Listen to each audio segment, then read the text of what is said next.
Virtual racing comes to Arlington, Virginia today for the Armed Forces Cycling Classic, the Clarendon Cup. With Frankie Andreu, I'm Brad Soner for our second day of virtual racing this weekend in the Echelon Racing League. Frankie, after the Bucks County Classic yesterday, the Armed Forces Cycling Classic today, two special days of American racing. Can't say enough how cool it is to be able to get together with people like you and at least have some semblance of normalcy here in 2020.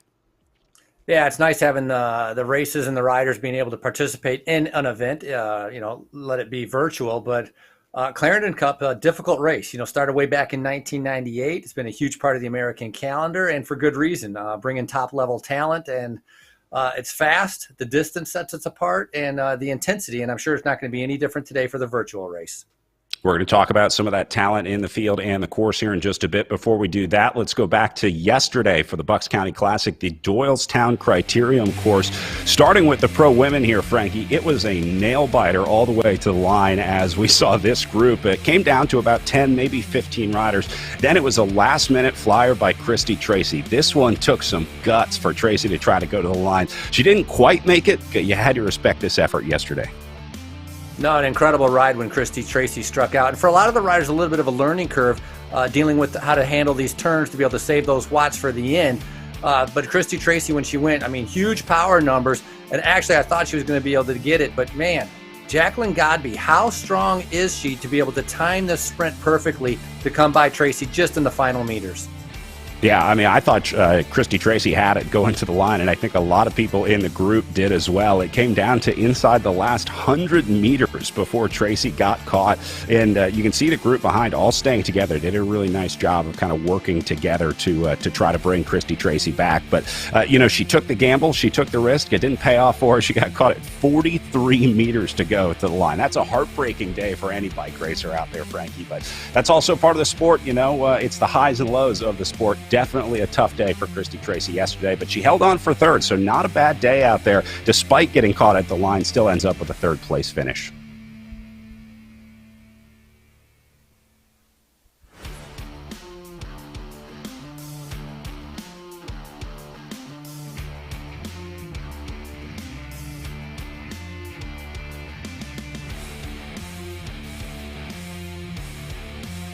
And here's your series standings after yesterday's race. Jackie Godby widening her lead over Elena O'Mara as she moves to 158 on the points table. Chris Doble-Hickok sitting in third place with Stephanie Sidlick in fourth. Eleanor Wiseman holding on to fifth place for the Amy D Foundation. Christy Tracy drops down to sixth place with her third place finish yesterday. Megan Easler has had a solid ride in the Echelon Racing League so far for Project Echelon, sitting in seventh. And then another Amy D rider, Maddie Ward, in eighth with Morgan Chafin in ninth. And then Angie Bonacisi slipping into the top 10 for the Velocity Vixen team. All right, Frankie, let's get to course profile for today, because this is another really unique American criterium course at the Clarendon Cup. This one goes all the way back to 1998, first time we saw this course, and it's a legendary course, Frankie. They call it the race of 500 turns for the pro men, 100 laps around the 1K course. They're doing a little shorter, that half the distance here on the virtual platform at 50 laps.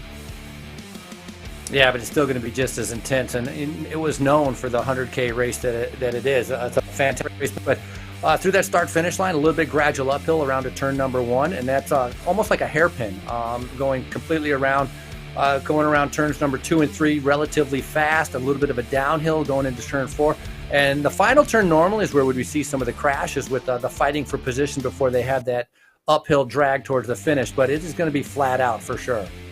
Well, one rider in this race has won this race in real life before. That's Lauren Stevens of the Tibco SVB team. Winner of this race back in 2015, but also a pretty impressive virtual racer in her own right. She took a stage at the Virtual Tour de France this year. She was on our Esports Worlds team, best place American there, where she took fourth place. So Lauren Stevens and Tibco SVB definitely going to be one to watch. Now, Frankie, she is a new addition to the Echelon Racing League series. So just joining this weekend for the Bucks County Classic and the Armed Forces Cycling Classic. She saw these two great races and said, got to get in on some of this. Now, Lauren ended up second place yesterday. Can she finally beat Jackie Godby today? Do you think Lauren Stevens might be able to get it right and try and figure out how to beat Godby here? Well, she's a time trialist, and so she's got the power numbers to be able to do it. It's just a matter of handling the criterium and the coasting and accelerating around those turns. But we saw Christy Tracy try to take it to Godby yesterday. Godby, last 4 races has 4 wins. So I think we're going to see some aggressive racing. And Lauren Stevens also has a team with her. It's not just her and that Tibco team. So perhaps a little bit counterattacking and some teamwork could play into their favor. Yeah, teamwork is going to be a major part of it today. We saw that with Team Infinite yesterday, and Evok Bike Squad on the men's side also had a really great show of teamwork. We're kind of learning about this virtual racing as it goes. It's new to a lot of people, us included, so it's been kind of interesting to watch how this plays out, learning the new tactics, learning the different ways to race. One thing we've learned, Frankie, it is not the same as road racing. Very different in the virtual world than the way that you have to race in the real life world. Some riders have figured it out. Some riders, it doesn't really translate. Yeah, and what's interesting is talking to the riders and how different it is racing a criterium in the virtual world compared to racing in the virtual world. And so just like, you have specialists, criterium specialists, road race specialists, kind of the virtual world is a little bit turning into that. And so you have to be able to balance out that power and being able to go flat out, but also with the strategy of sitting in, taking advantage of the draft, which is very, very important. And obviously timing that sprint at the end. So when you put the power to the pedals, the watts are going to kick in at the right moment, and you'll be able to get to that line first. And we've seen Godby has this mastered so far. Well, we are just about 3 minutes away from our pro women's race, first race of the day. Before we do that, I want to bring in race director Rob Laybourne, see if we can grab a word before riders get underway. Now, normally you never want to talk to the race director 3 minutes before the start of a race. That is almost never a good time to try to get an interview with the race director. Rob's trying to frame up here in our virtual world. Rob, this is a much different way to start a race in the virtual world than it is in real life, yeah? Yes, this is fun. I'm enjoying this. I'm glad you guys got me framed in my. Where am I supposed to go? One more time here. There. This sure beats trying to get on the race course myself and race it. So I'm glad I'm just sitting here behind the screen enjoying what you guys are doing. Frankie, you had raced this race before, going way, way back in the way back machine, but is it any different here on the virtual day? I mean, certainly a different experience in virtual racing. Yeah, I think it'll be a different experience, but the intensity and how hard it is racing it in real life, I think is definitely going to translate over to the virtual world. I mean, RGT's done a great job with this platform and being able to kind of mimic the course. And so the riders are going to feel the turns and they're going to feel that gradual uphill through the start finish line. A lot of that is going to translate over. And so should be an exciting race. Yeah, Rob, what would you say is the hallmark part of this Clarendon course? I mean, what sort of defines this race, defines the Clarendon Cup course? I think I was just thinking about it this morning, actually, and it's, this event has just sort of grown and built organically over the years. And so it just, the athletes that have participated, the champions, guys like Frankie that did this back in 2000, every year we're getting national champions to not only compete, but to win. So the competition has just always been, we've been very, very honored to have, such a deep field. The need for the athletes to know how to handle their bike, as well as having the endurance to complete 100 laps. That's not a typical American crit course. The 90-minute distance is kind of more traditional. And then it's right in the downtown heart of Arlington, Virginia, a big suburb of the DC area. So, there's a lot of components that have come together that we've, again, been very fortunate to see the event grow and build over the years. All right, well, we are just about 30 seconds to race start now here. So, Rob, I'm going to request that you go grab a nice beverage, hot or cold, your choice, sit back and enjoy the race. I'm all set. Thank you. All right. Frankie, let's talk about this course. We talked about the way that these races start. It's very fast from the gun. I mean, the power files, when we look at them, have these huge spikes at the start and at the finish. So pretty much everyone red lines here. Just a couple seconds before the start, you'll see everyone start to get out of the saddle. Here they go as we start the countdown, and they're underway in racing. So the start is huge, a major push for these riders, and we're underway at the virtual Armed Forces Cycling Classic. Yeah, the start's critical, and as you just mentioned, everybody getting out of the saddle to make sure that they're going to be able to stay up in that front group, and that's kind of the key. It doesn't matter, you can't really, honestly, you can't go too hard at the start. You need to get out of the saddle. You need to kind of get up there, make sure you're going to be in that front. You don't get gapped off because chasing on is just too difficult. And you can see Godby immediately coasting coming into that turn number 1 as they're underway. So big numbers coming out, 6 watts, right around 6 watts per kilogram. So, that's some pretty big numbers from a lot of the riders. And it's going to be interesting to watch Godby with her high cadence if she's able to continue that through today's race, because for a lot of these riders, yesterday was a hard race. They're going to be feeling the fatigue from racing Doylestown, and it'll be interesting to see how they handle the distance that they're tackling today at about 38 kilometers per hour for the Armed Forces Classic here in Clarendon. I saw Godby sitting on the front there early on, had me worried that these riders are going to be chasing Godby all day, but she comes back in. A lot of this is just trying to kind of figure out the rhythm and flow of the race, so I don't think Godby wants to try to break away this early. Now, by the way, Godby is not wearing her team kit because she wears the leader's jersey as the series leader of the Echelon Racing League. She has that kind of pinkish red jersey, so she'll be easy to spot in the group, normally riding with the XXX Atletico team out of Chicago, Illinois. She also rode with Team USA for a while, representing the United States at the Esports World Championships. A great honor to have her in the Stars and Stripes, and picked up, I think, 5th place there, just behind Lauren Stevens. So the American women were awesome at the Esports World Championships. Really, really impressive. All right, 48K to go here, Frankie. As we've seen in most of these criteriums, there's not a whole lot that happens on the front early on. For a lot of riders, just about trying to hang on to the back. So we're going to be watching riders try to just kind of stay in the group. You think there's a chance of a breakaway today? In real life at the Armed Forces Cycling Classic, the Clarendon Cup, there's almost always a group that laps the field. Does that happen today, or do you think that goes away with virtual racing here? That would be impressive to be able to see a group be able to lap the field. I think tentatively it goes away, but getting into that last 10 or 15 kilometers, the effort is just going to wear on riders. Also, they're going to have the fatigue from yesterday. So I could see a group, maybe 2 or 3 riders going away. Godby, obviously, in her time trial mode, riding on the front. The beginning is just a matter of staying in good position and staying out of trouble, but also it's that advantage of coming into the turn and being able to coast and then accelerate kind of on your own terms compared to trying to keep up when you're in the back. And as you just mentioned, Brad, watching the back of this group is going to be just as interesting as watching the front of the group.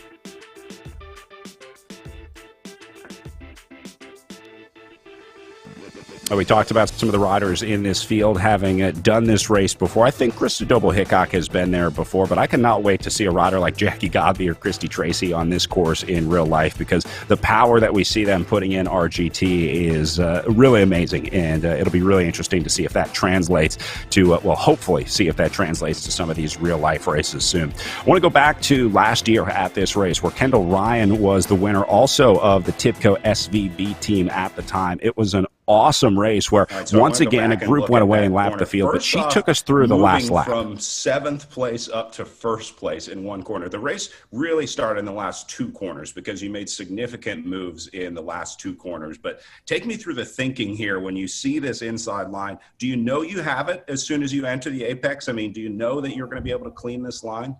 Yeah, I mean, I was like, oh, this is a whole shot, and then I just stood out of the corner. But yeah, everyone was taking that corner pretty wide, so I just snuck underneath, and yeah, I mean, it's really a shame that she went down in that corner. But yeah, I mean, we're taking it pretty hot, and everyone's on edge, and everyone's hearts in their throat. So it's yeah, I guess I just had to take my chance. But yeah, it's kind of what you do in bike racing, take chances, and sometimes it works, and sometimes it doesn't. Tell me about that feeling when you finally round the turn and you see open road ahead of you, and you've got the line, you've made the move, you're exactly where you want to be, and now you just let your natural talent take over. When do you know you have a sprint like this? I mean, is it all the way to the line, or can you tell a few meters out that you might have this? I think when I was passing the wheel pit and Rachel was there screaming like, ah! Like all crazy, I was like, oh, I got it, and then I look over my shoulder and I saw daylight. So yeah, that was pretty cool.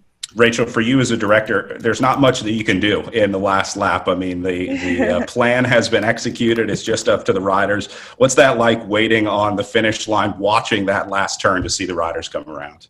I mean, the last few laps is the most nervous I ever am in a race, especially in a race like this when you know that you've got a rider who really is a favourite for the win. So yeah, I mean, it's all about watching that last corner and seeing where the rider comes out of that final corner. So yeah, it's definitely a nerve-wracking few minutes.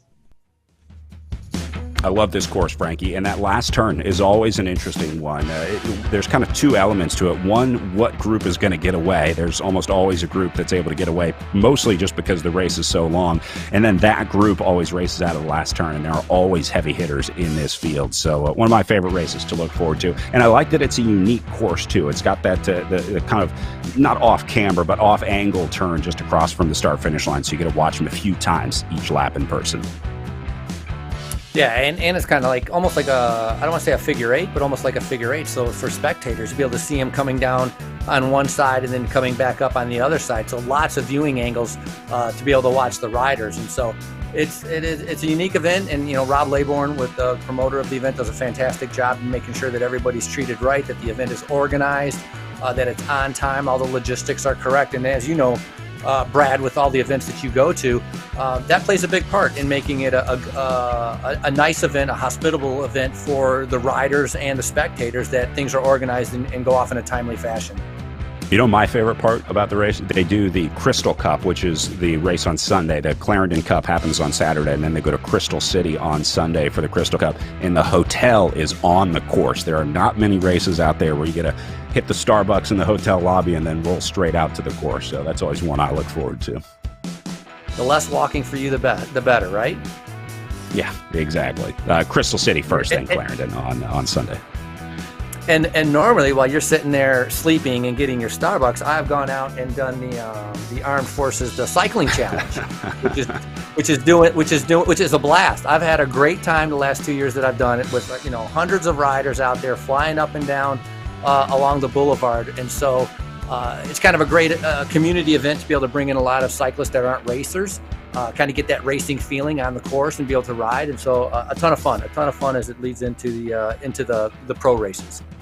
Yeah, and we do plan on being back in person for the Armed Forces Challenge Ride next year, June 5th, 2021. The date's there. You can register at cyclingclassic.org. We have thousands of people come out and ride that one at the Armed Forces Cycling Classic. And Frankie, as you said, they get to shut down these roads. It's pretty amazing that they have these freeways. You go by the Pentagon, by the Air Force Memorial. It's pretty amazing to be able to get those roads shut down. And the Peugeot guy always shows up. He's always one of my favorites at the Armed Forces Cycling Classic. Yeah, it's fun seeing some of the old school bikes or the old school jerseys, or somebody pulling a bugger or being on a tandem. And that's what's great. It's open. Everybody can come out. You just got to sign up for the challenge, and it's a great time. And you can see, Rob can control a lot of things. He can't control the weather, but generally it's been sunny, and it's a fun time, and everybody's very kind of inviting, opening, receptive, and they're all helping each other out, kind of cruising along up and down those boulevards. A ton of fun. Always a blast. Hope to see more people out there riding. I had almost 2,000 people, I think over 2,000 riders last year. So we'll see if we can get that up this year. And then the kids' races, we're going to talk about that later. That's a whole nother element of the Armed Forces Cycling Classic. Frankie, picking up the action here. Group has shredded a little bit, but all the heavy hitters there. It looks like we're down to 12, maybe 13 riders in this group. And this was because of Jackie Godby riding on the front. There's no way around it. Godby is punishing the riders in this group. She wants to split it up as much as she can, hoping she can catch some riders off guard. So once again, Jackie Godby is taking control of this one early at the Armed Forces Cycling Classic. Yeah, Godby's just keeping the pressure on. She's the hammer, and she just keeps hitting the nail, and it's sinking further and further, and riders getting dropped. Like Newsom is struggling a little bit, not in the draft, and kind of, flailing back there, trying to be able to stay in and trying to figure out how to be able to control the power output with being able to not have that braking sort of enforced when you come into the corners. And that's a fine line that many of them are trying to figure out. But Godby keeping it steady. But as you had mentioned, Brad, group has dwindled. 35 riders on the start line. We're down to maybe 12 to 13 right now. And in the back, there's a lot of swingers. And so I'm not sure how much longer they're going to be able to stay there. And Alana O'Mara, super strong rider, not enjoying this criterium atmosphere. Yeah, you know it's tough when O'Mara is off the back. Look how she's staying in the red zone right here. This is a massive effort. You see the red line under her name. That means she's pretty much at the peak of what she can do. The game processes the data that the riders put in and kind of knows the range that they're capable of, and those colors respond to each rider's individual range. So I think she's going to get back in. Looked like she was about to tack on, but that is a massive effort. See, Chris Doble-Hickok has to do it as well. She's closing the gap because Jackie Godby is once again putting the pressure on up at the front. Oy, oy, oy. Yeah, it's pretty impressive. I mean, that was 7.5 watts per kilogram. You can only do that so many times. And so O'Mara is just trying to be able to stay connected. But, Godby, as she continues to push the pace, you can see a lot of, yesterday we saw a few times a lot of yellow and green. And we're seeing earlier on in this race a lot more red sparking up. But one team that's doing pretty good there, it seems like there's a bit more of the Tibco riders have kind of figured this virtual thing out, being able to be there to be able to help Lauren Stevens. I mean, some of the, Diana Panuela, Emily Newsom, Emma Langley, and Kristen Faulkner, all good road riders, good criterium riders. And so they're new to the virtual world, and it looks like they're starting to kind of get a handle on this and being able to stay up there in that front group so far. Yeah, there's a lot of that going on, trying to figure out how this whole virtual racing thing works, and the criterium element is its own sort of part of it. The game slows these riders down as they go into the corners, and so it's a lot more explosive riding. It's much more like interval training than anything, whereas the criterium in real life, I think it's a little easier to try to carry some of that speed through. You get a few more breaks here and there out on the road in real life, but the virtual course really punishes you, so you just have to stay on the gas the entire time. See, Jackie Godby starting to show her effort a little bit here now. Godby is notoriously a high cadence rider. She just loves to spin those pedals. She's not a big gear rider like someone like Chris Doble-Hickok, who will usually push a slower cadence with a bigger gear. Just like in real life, Frankie, it just comes down to preference, I think, for these riders. Some riders have a bigger anaerobic system, and some riders would rather leverage their muscles rather than try and put it on the heart and lungs. Yeah, and you could see that Godby was breathing pretty heavily, 5 watts per kilogram. She's putting out a big effort right now. In that last screen, you could see, the heavy breathing. I mean, definitely putting in a big effort. Wasn't taking it easy by any means. And so Lauren Stevens starting to react to this. Faulkner, her teammate, also reacting to this, not trying to prevent Godby from going away. And so, even with 40 kilometers to go, I would say, this is a critical point in the race that's taking place right now. Riders starting to suffer early on here. That is Mallory McCrosty down in the bottom right, Jackie Godby in the bottom left. That is Chris Doble-Hickok up in the top right. And then some more riders from our Zoom room up in the top left there, bouncing around.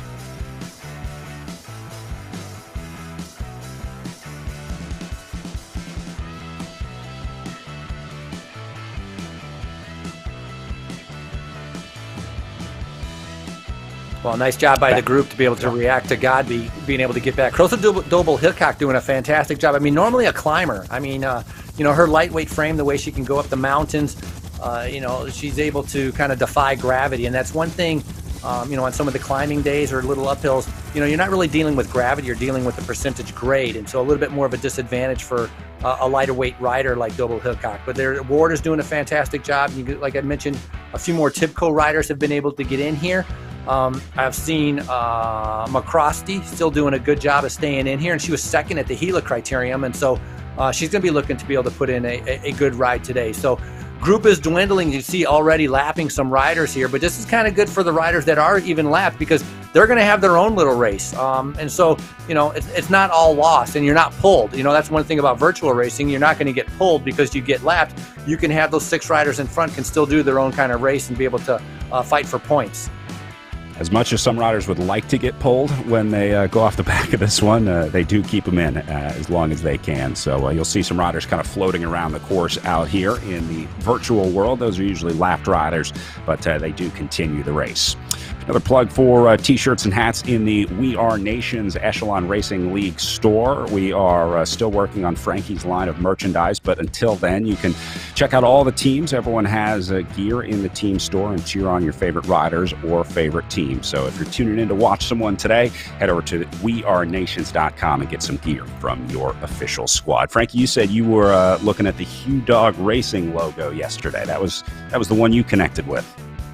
That's the one that caught my eye. Hugh Dog, and then also was it Return, or I'm trying to remember what the other one was. But yeah, there's some colorful designs on it. I guess that's what it was. The Restart Racing. I kind of like that logo also. So those two are the ones that caught my eye by looking on that. But ton of great designs, and I think it's pretty neat to be able to have those T-shirts that represent the teams that you can show your support for the cyclists that are out here. And teams get a little cut of that proceeds as well, so put some money in their pockets at the same time. All right, Godby back on the front. They brought this down to, I think, 9 riders, because I'm pretty sure Maddie Ward is the last rider in this group at 9, as they just catch a few riders. They're going to work their way through. This group got a lot smaller, a lot quicker than it did yesterday, Frankie. You think maybe the big riders realized that they could put a little more pressure on the group here? Yesterday, at this point, they still had like 15, maybe 20 riders, but this is down to right around 10 right now. I think the start was a little bit more furious, and this is a little bit more, Doylestown is a longer circuit, so it had more corners, but the corners are quicker and they come at you much faster than what we saw yesterday, and I think that could be having a little bit of effect on how the riders are tackling this course. But Godby's just, in steady rhythm. You can see her breathing, and even though she's going hard, she just keeps pushing at 4.95 watts per kilogram. That's huge power numbers that's coming out of her, and everybody else is just responding to that, trying to stay in that draft. Looks like a nice, I can't say a nice attack, because what's happening is they're coming out of the corners, and Brad, as you had talked about, hard to meter that power wattage and how much you need to be able to just stay in the draft compared to just automatically going straight to the front, and that's exactly what's happening with a lot of the riders. But there's maybe 10 riders here right now, and this is going to be probably cut in half by the time we get down to the finish. Yeah, trying to look at the team jerseys in here just to see what the team situation is. I see a couple, I think there's 3 Tibco jerseys in here. I just saw Lauren Stevens rolling by. They're saying 10 riders in this group, but I'm almost sure I saw 3 of those Tibco jerseys. We'll keep an eye on that. Might have been the U.S. national team jerseys as well. They kind of both have the stripes in there. I see Newsom in there. We know Stevens. Yeah, so that must be all three Tibco riders. Yeah, I think there's 3 Tibco. There's a couple Amy D Foundation riders, and obviously with Godby being one of them. And so, yeah, it's be interesting to see on how this plays out. We saw some setup attacks yesterday in the Bucks County Criterium, where riders from Infinite Racing would go off the front, and then they forced Jackie Godby to chase them down, and then Christy Tracy tried to attack over the top of that move after chasing him down. So we'll see if they try to do anything like that today. Lana O'Mara out of the saddle, kind of going back and forth with repeated efforts in the bottom right-hand part of the screen. And so, yeah, everybody's trying to got their fans on, they're trying to drink. It's a long criterium, and there was a little bit of debate on how long to be able to make this criterium, because it's different than, you can't have you could have 100K mimic exactly what you do outside in real life, virtually on the inside, but that would be torture. I think that'd be a little bit too long. So we're trying to figure out a balance, and the riders all commented and made it kind of clear to Eric Hill from Echelon Sports League that, they want a little bit longer race. They don't want just an hour. They'd like it to be a little bit more, I guess, challenging. And so they're going to get that with the distance. And of course, every time you do a virtual race, the intensity is always there. And that's the hardest part of trying to deal with, because after a while, it's just a matter, your legs just run out of power. You just can't keep up. And that's what's happening as we see these groups continue to dwindle and the numbers keep going down, is that, for 15, 20 minutes, you can, produce 400 watts. But after, that amount of time, your body's you're just not used to it, or you're not fit enough to be able to do that compared to some of the other riders that are able to put out that kind of power. Yeah, there's only so much you can do in a situation like that. And like you said, I don't think anybody wants to do the full distance of riding there. Here's a look at the 3 TIBCO riders. That's Lauren Stevens up in the top left, and then Kristen Faulkner and Emily Newsom, the other 2 TIBCO riders, down in the bottom right. This is a dangerous trio, Frankie. And they've got 3 of them up in this front group, 3 of the 10 riders for TIBCO SVB. So this might be some new riders to watch. I think Lauren Stevens is starting to figure out the RGT platform. She's going to be very dangerous once she really gets in the rhythm of RGT here. Again, 4th place at the World Championship, so you know she's got some talent, but Jackie Codby was right behind her in 5th.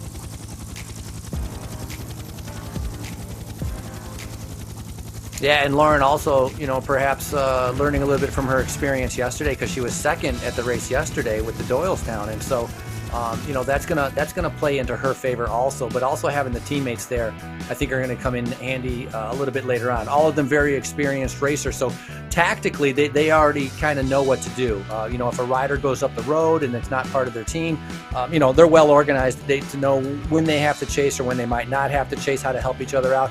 The thing that's different with virtual racing that I talked about yesterday is that if you are doing a chase and you have 2 teammates on the front, normally you can sit like in that 3rd position and kind of be protected. And so it's not like that in the virtual world. There's a constant fight for position. You don't really get any leeway. You don't get that free space in order to be able to ride behind your teammates. And so that's very different. And in a way, it's kind of more fun to watch, because everybody's always trying to be able to get to the front, and you keep having that washing machine cycle where it's a constant rotation. Yeah, and we're probably going to see some of that here as these riders surge back on, and then the riders at the front will let off and sort of come backwards. Frankie, we've been talking about the Echelon Racing League, made up of some of our favorite races here in the United States. We're headed to Gateway Cup next before we head to the Redlands Bicycle Classic and then the virtual Joe Martin stage race. You can find the full schedule at Echelon Racing League, but really all about trying to visit some of the best American races out there and really highlight the great American road racing and criterium racing scene that we have over here in North America. Jackie Godby back off the front. No surprise here as she once again puts the pressure on and puts just a little gap in, just enough to make the riders chase, just enough to make you worry if you're back in that group watching a gap form in front of her. So I think what Godby is trying to do is make these riders use energy on her terms, right? She's saying, okay, I want to surge when I'm feeling good or when I want to go, and kind of forcing the other riders to try to just follow that, to put the ball in her court early on here. And here, Velocity Vixen's maybe going to, I thought they were going to try and go over the top of her here, but they were just surging a little bit. Yeah, they're just surging. But like you mentioned, perhaps in Godby's mind, being her offensive is the best defense. And so that's what she's doing. She's being aggressive in order to be able to control the rest of the peloton and just keeping that pace high. I'm sure a lot of these riders are waiting for, like, hey, when's the lull going to come? When are we going to be able to recover a little bit? And it just doesn't seem to be coming. 34 kilometers to go, and it's just constantly, they're just reacting and chasing down Godby the entire time. Perfect example of Lauren Stevens on the front right there. It's got a teammate on her wheel also trying to be able to bring this back. Krista Doble-Hickok reacting to it. And so this seems like Godby is just 1-2 punching everybody on every single lap, and they're having to react to it. And so when will that change, or can it change? I mean, when will maybe another rider be able to go on the offensive and perhaps put Godby in a follow chase mode?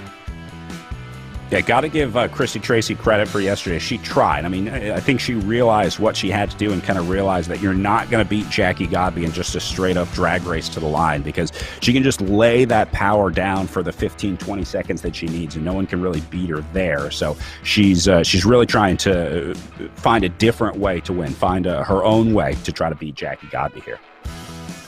Yeah, and it was also very interesting in the interview that you did, Brad, yesterday with Godby about talking about, because these events are like an hour and a half long, very intense, high watts, about her calorie intake, and so that was kind of different also compared to if you went out and rode for an hour and a half, you wouldn't have to eat anything. But she really was specific about talking about the sugars and the intake that she needs to be able to bring into her body in order to be able to get through a race like this.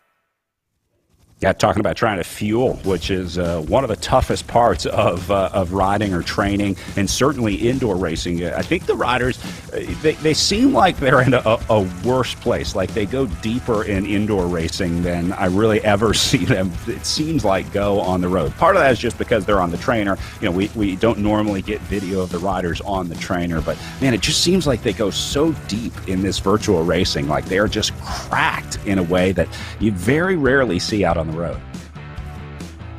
Well, it's similar to if you had an hour time trial and how deep you could go in a time trial. And, you know, at the end, you could barely stand up.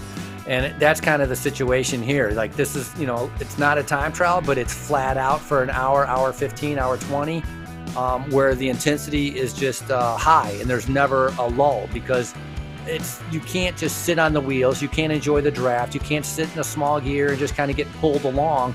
And that doesn't exist in the virtual world of getting pulled along. So you always have to put out that power. And I agree with you. You know, you get wiped out after doing some of these virtual races. But God, you can see, you know, just keeping it steady. You saw her just shifting into maybe a higher gear or lower gear. But the breathing is very consistent with her. You can see her stomach going in and out. She is definitely working hard and keeping the pressure and the pace on. She doesn't want this race to slow down because she feels it's to her advantage to keep going harder as she just went into a larger gear right there. Yeah, she talked about trying to focus yesterday, kind of focus on her breathing, focus on her anaerobic capacity, and focus on the game, too. That was another thing that I noticed yesterday, how intently they were staring at the screens, just watching the game to try to modulate their power and make sure that they were as smooth as possible and efficient as possible in the game. Wow, she is continuing to gap this group, and they are not taking it lightly. Double Hickok was just in the red up at the front. Lauren Stevens is bringing some reinforcements up here as well. So the alarm bells were ringing right now for Jackie Godby as Godby tries to take it to him even earlier than yesterday. I love this riding by Jackie Godby today. Super aggressive, and as you just mentioned, a lot of riders going into the red trying to react to Godby. In the back also there, you know, Sidlick was just in the red just trying to be able to stay with the group. So you're having a lot of pain and suffering on the front part of the group and a lot of pain and suffering on the back part of the group as Godby is just sitting out of tempo. She's just a master class in time trialing, and that's exactly what she's doing despite this being a criterium. She's just being very consistent with her power output, sitting right at about 4.7 watts per kilogram. Yeah, I mean, look at the difference in the way that they're riding. It just looks significantly different. Yeah, Lauren Stevens, you know, a little bit bigger gear, but looks very relaxed and comfortable as Godby looks like she's, it's a bigger effort. It seems like it's coming from Godby. And so Stevens maybe realizing the distance and how much longer there is to go and maybe relying on the rest of the group to be able to keep that chase and not let Godby get too big of a gap. But this is what's happening as Godby is gradually starting to expand that lead, and that's where it's going to become a little bit dangerous. I mean, Brad, do you allow Godby to be able to get out there and hang out there and think that she might, you know, blow up a little bit later on? That's a roll of the dice in my mind. That's what I was just thinking. That's like the biggest gamble to call Jackie Godby's bluff in this situation and say, yeah, we think you're going to blow up. We think you're coming back. Jackie Godby is not the rider to let do that. There's certain riders that maybe you don't think have that long-range attack, that long-range reach, but Godby absolutely has it. So if I'm in this group, I'm thinking it's about 70-30 that Jackie Godby stays away. I would definitely be chasing this one down. For my money, I'm not playing the waiting game and hoping that she comes back. Yeah, and that could be a little bit of the advantage that Tibco has is maybe they're going to have to sacrifice some riders to try to get up there to Godby. But one thing to pay attention to is that gap. As you can see next to their names, you know, it was at 50 meters, 80 meters, 90 meters. So we're going to have to kind of pay attention to see, you know, if it's going to get up to 100 meters or more. That means Godby is gradually pulling away. And here there's going to be a little bit cat and mouse game. Obviously points on the line, you know, second, third, and fourth if they decide they're not going to go after Godby because she has shown in the last 4 races she has had 4 victories. And so maybe they're thinking, you know, they don't want to sacrifice themselves and having to be able to do all the work to try to bring back Godby. And it could be a race in this second group. Not necessarily so concerned about Godby right now, but still 30 kilometers remaining. And she's, you know, teeny bit of a downhill, but she's still going 46 kilometers per hour. The speed you have to go to be able to bring back Godby would be, I don't want to say astronomical, but it would be a huge amount of work in order to be able to bring back that 100-meter gap right now. 30K to go now, and Godby is continuing to grow the gap. She's just doubled her gap over the last kilometer here. So, this is bad news for Sidlick, Faulkner, Doble, Hickok, Chafin, Wiseman, Ward, Stevens, all the riders in this group. Going to have to figure out something, because right now Jackie Godby is trying to solo her way in the last 30K here at the Armed Forces Cycling Classic. This might be the most realistic iteration of virtual racing that we've had yet, where the way that the race unfolds in the virtual world is so similar to the way that usually unfolds in the real world. Now, normally she would have a group with her. That's not as important on the virtual platform here, but it looks like we might have a rider away here at the Armed Forces Cycling Classic Virtual Edition. Yeah, one of the rare moments of seeing a breakaway, but I just saw Faulkner right around 9 watts per kilogram. Sidlick was reacting to that at about 7 or 8 watts per kilogram, and so it was a big effort in trying to bring it back. And look, we talked about it being at 100 meters for Jacqueline Godby. That gap is starting, that gap has come down to about 60 or 70 meters, and so Faulkner now has struck out. Again, putting in a huge effort, 6.5 watts per kilogram, trying to bridge the gap to Godby. So Faulkner in no man's land while Godby is in the front, but this is a brilliant move by Team Tibco. This could be setting up Faulkner to be able to latch onto Godby, which he's about to do, but also now Lauren Stevens, if you're allowed to be able to sit on, can sit back a little bit and let some of the other riders react to this situation as they go back up to almost 100-meter gap. What a ride for Faulkner here to go across the gap. Now, hopefully she can just sit on here and doesn't have to work too hard with Jackie Godby, but looking pretty fresh. I was watching her Zoom cam as she was trying to go across and really didn't look terrible. So I think she's still got some in the tank. I don't think she's quite up to the red zone yet. She's still got some fuel left in her. So we're going to keep an eye on Faulkner here as she has joined Jackie Godby up the road. Now the question is, who else can go with her? Who else looks at that and says, all right, one rider, maybe not. 2 riders, I can work with them. Let's go. So I think this would be a good time for riders to try to bridge up here. Obviously, easier said than done from my comfortable chair here sitting in front of a computer to tell riders to bridge up. But now's the time, Frankie. I think this gap is only getting bigger from now on. Yeah, look at the gap that's opened up with the hard part now for Faulkner is going to be how to moderate her watts to be able to sit on the wheel comfortably, to be able to save some energy while going around the turns. And so figuring out that coasting to acceleration to be able to not have to go in front of Godby if Faulkner decides to sit on. Gap is going up, and so this is a fantastic move. First time we've really seen, kind of an established breakaway in this race. But you talked about it earlier, Brad. I mean, the Armed Forces Cycling Classic is known for having breakaways, known for lapping right what's taking place today. Chafin finding herself in a little bit of trouble here off the back, but looks like she should be able to chase in just fine. There's certainly an element here now, Frankie, of these riders needing to work together. This is not the time to start to attacking off the front or losing your rhythm. There's still an element of needing to be smooth in the game, just like in real life. So these riders can work together. They can cooperate in the group, but right now it is these two against the world as this field tries to figure out what to do about the two up the road. Do you think anyone else can go across the gap here, Frankie? I mean, what are the chances that another rider makes it across?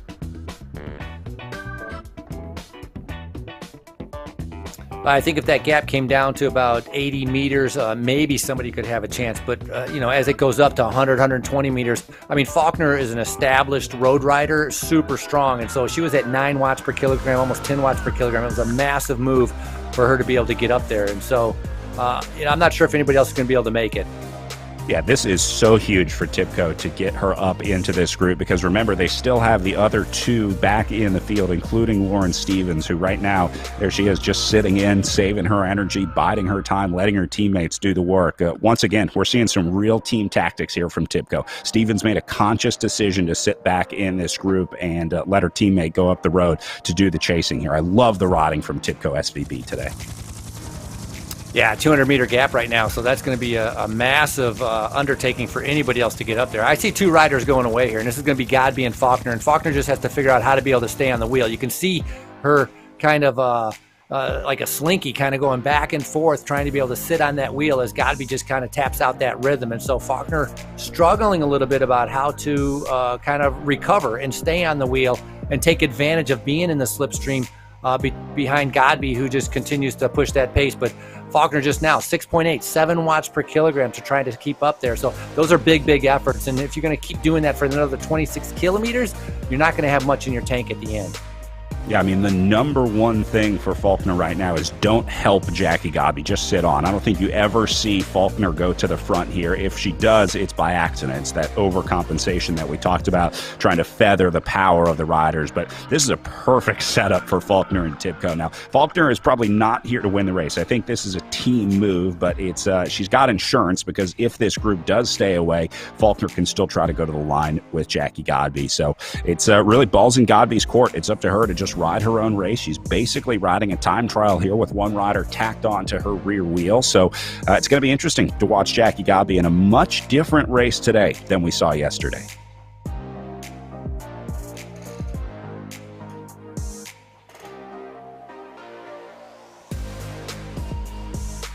Yeah, Godby continues to keep pushing that pace. Again, her performance at Gila was very impressive, taking all three, and coming from that pro triathlete background. I mean, she's a professional triathlete since 2012, and you talked about 5th at the eSport World Championships, and so established that she has the strength and the power to be able to pull off something like this. And so her only problem right now is Faulkner, who's sitting on the wheel, and that could be a little bit different dynamic, but we've seen Godby win field sprints, and so she's got to worry about right now with Faulkner. And for Faulkner, this is new, but Faulkner's doing a fantastic job of staying on that wheel, and she's going to be thinking about how to take victory here. Faulkner's not going to settle for second, and so it's going to be interesting to see a little bit later on if she decides to wait for a sprint or if she'll try to attack and kind of get a gap a little bit earlier on to have to not challenge Godby coming into that finish line.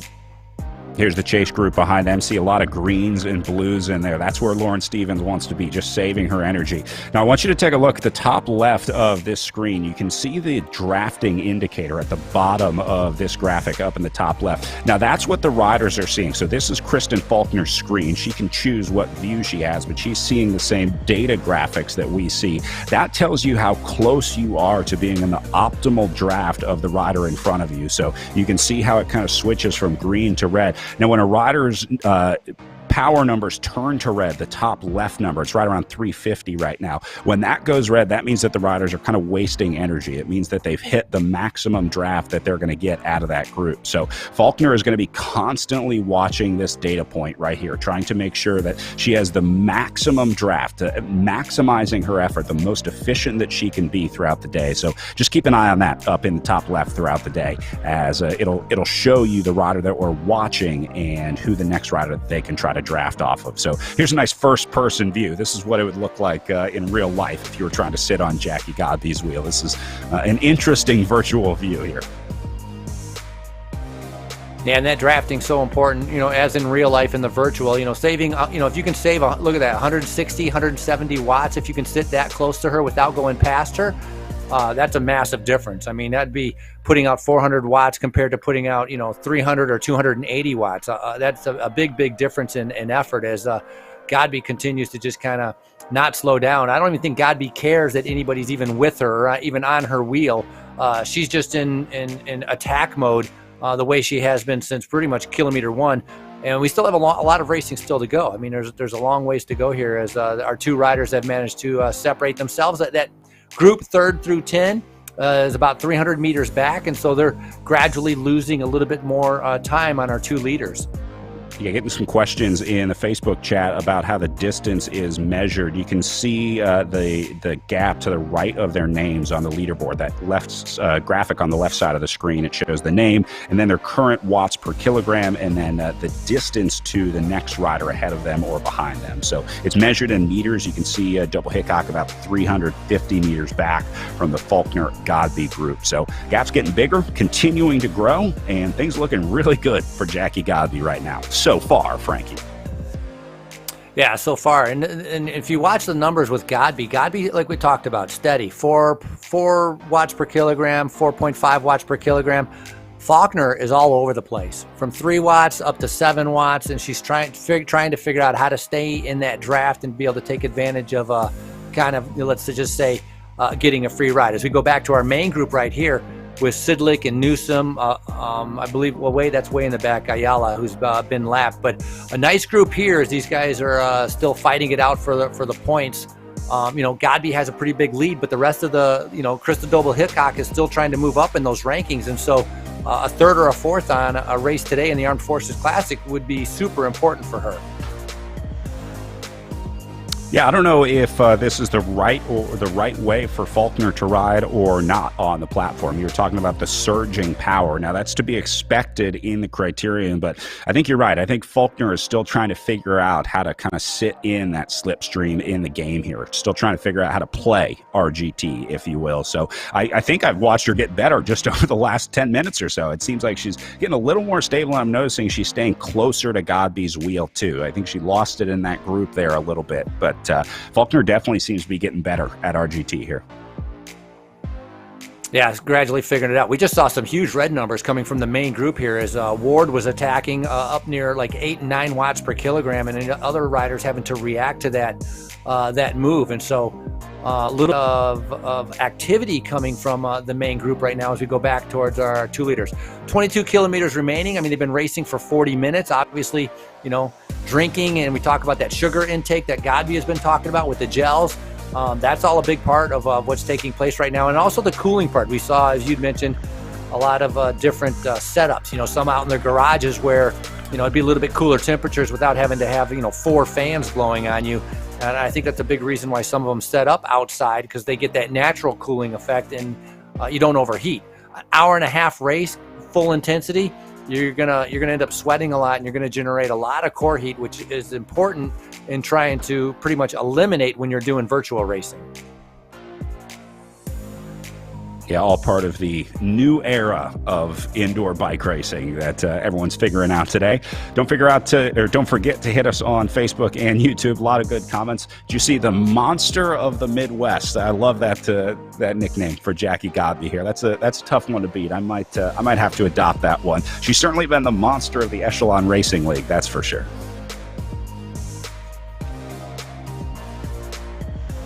Yeah, just steady power. I mean, Godby is incredible, and I mean, pretty awesome too. The way the RGT platform is able to kind of take a course profile and make it into this virtual race for the riders to be able to go around, and so it's pretty neat. And they continue to innovate. I mean, I just saw that RGT came out with being able to make your own time trials, to be able to invite your friends, to be able to come out and do however many people you want to be able to come out or make your distance for the time trials. And also setting up a new format for the elimination race on the RGT platform, where you can decide how many laps you want the riders before they get eliminated, how many riders at the end. And an elimination race is the last rider across the line. So you can decide if one rider gets out or 2 riders gets out. So it's kind of mixing it up, kind of making it fun. Instead of just having the first rider across the line at the end, you kind of have, it's almost like a backward preen during the elimination race. And so RGT doing a fantastic job with these magic roads, and also with creating these platforms for all these races. David Grief commenting on YouTube about Maddie Ward, a future Tibco rider. Ward signing with the Tibco SVB team this year from the MED Foundation squad. So it'll be nice to see her kind of graduate to the ranks with Tibco SVB. So keep an eye out for Maddie Ward. Good catch there, David. Good call. Nice to have the Tibco riders joining us this weekend. And well, one of the interesting parts of cycling, again, Frankie, racing against riders that you're going to be teammates with next year. It's part of this weird transfer market that exists in pro cycling. Yeah, in the virtual world, you have to pay attention to it. I mean, if someone is riding as strong as like Godby, I think that would draw some attention, and to be able to bring on to, the road racing scene. I mean, you look at in the past, like Zwift Academy, they've had riders that win the Zwift Academy and go on to be able to, get on a pro team. And, so Ollie Jones was one of those that took advantage of that to be able to do that. Having good power and being fit and being able to kind of showcase your skills on the RGT platform, definitely there's advantages to it. It's a good way to identify talent. You got to try and find it where you can. So it's a good way to kind of find those riders that have maybe slipped through the cracks out there on the road. Speaking of identifying talent, one of my favorite parts of the Armed Forces Cycling Classic, the kids race every year. They have hundreds of kids turn up to ride. Frankie, I know you get to watch this every year. It really is amazing. This is one of the biggest kids races in the country. The turnout is just incredible in DC. Yeah, it's a big turnout, and it's incredible watching them all. And honestly, it's kind of one of the scariest races to watch because they are all over the place, and they're looking at mom and dad instead of watching where they're riding, and so they're going from the left side of the road to the right. But man, they have smiles on their faces, and they have a blast, and it's great, and it's hundreds of kids flying around the course, and so it's a ton of fun to be able to kind of see them crossing that line, and pretty much all of them feeling like winners. Yeah, and they have races for all age groups. It's kind of funny to watch the older kids ripping around, and then the younger kids are kind of out on their parade lap. It's always fun to see them just taking it all in, and it's definitely one of the crowd favorites of the weekend as well. So another part of the race that we always look forward to that we're missing this year. I don't know if we could have organized a virtual kids race. Getting the real-life kids race together is tough enough. You know what it's like trying to wrangle a few hundred kids. I can't imagine trying to get them all on Zoom or RGT at the same time. Although, hey, shout out to our teachers out there virtually teaching. I got to give them some credit because they're kind of doing it, but getting them on RGT is a whole nother thing. That would be a whole nother thing. And yeah, big shout out to all the virtual teachers. I mean, their workload has tripled compared to what they normally would do. And so, but it's critical that obviously, the kids need to continue to learn, and there's so many, as you get up there through high school, it's like, like college on the horizon. It's like, how the heck are you supposed to handle that? You're supposed to graduate. You're supposed to get your scores. How are you going to get your SATs, your ACTs? There's no in-person testing. It just goes on. And so very complicated situation that's taking place everywhere. And so this, in a way, is a simple solution to the cycling inability to have events, which is the virtual world. And so Echelon Racing League has done a fantastic job in putting together, I would say, pretty much some of the bigger events in the U.S. Or I don't want to say the biggest because there's some that aren't part of this, but definitely it's a fantastic series that they put together for these riders to take advantage of. And the series goes all the way to March, so it's not like it's just a one race or two race and you're done. There's going to be plenty of racing with the whole series going into March. Chase group coming up on some lapped riders here, as looks like Morgan Chafin leading the way as Lauren Stevens and Christabel Hickok just kind of sit back in this group. This is still a really dangerous group, Frankie. I mean, that group alone, without Jackie Godby or Kristen Faulkner, is definitely something to worry about if those two weren't off the front. So this one still has a chance. I'm not counting riders like Lauren Stevens out yet because Godby, we've never really seen a ride like this from Jackie Godby. Normally, Godby is just keeping the pressure on at the front, but in the Echelon Racing League, at least, we haven't really seen a ride like this from Jackie Godby where she attacked so early. So this is uncharted territory today at the Armed Forces Cycling Classic. Yeah, very uncharted. And so my question would be, how long is a lap here? Yeah, I'm curious about that. I mean, normally it's 1K, but on the RGT Magic Roads, I wonder what we're at, because Faulkner and Godby right now building up to about a 700 meter, 800 meter. If they get a little bit more of a lead, could we see the two riders actually lap the chase group? And that would be something that would be very interesting. Yeah, I'm not sure if the loop is a kilometer long or not. Like you said, I'm not sure if we would see the riders getting lapped after a K. I'll see if I can figure that out. More riders up at the front of the chase group. This is Erin Ayala up at the front. Erin joining the Velocity Vixen team. We saw her racing in D.C. I think she's from the D.C. area, actually, not far from there. So a friend of the race, and nice to see her hanging with this group, this very strong group of riders trying to work out if they should be chasing these two down up the road or just sit in and try and race for a third. Tipco flying up the left side, I think, just trying to go cover this small move rolling off the front. Yeah, different riders just attacking each other in that back group. Beauville was in that group also from Team Infinite, so good to be able to see them. And right behind here, so Godby and Faulkner went through them, and that's why you saw that reaction. They're trying to attack. And so if you are in like that chase group that's right behind Faulkner right now, if you could get onto one of those wheels, are you able to experience the draft on a rider that's a lap up? I don't think so. I don't think the lapped riders will affect the drafting. So I think in real life, how they tell you not to work with lapped riders or tell the lapped riders not to work with the leaders, I think it kind of forces you past them or over to the side. But I'll figure that out. I'm not sure about that. I don't mean to. It seems like I'm putting you on the spot. I'm learning here, so I'm trying to figure it out as we go along. We're all learning. Frankie, I didn't even know what Zoom was a year ago, so.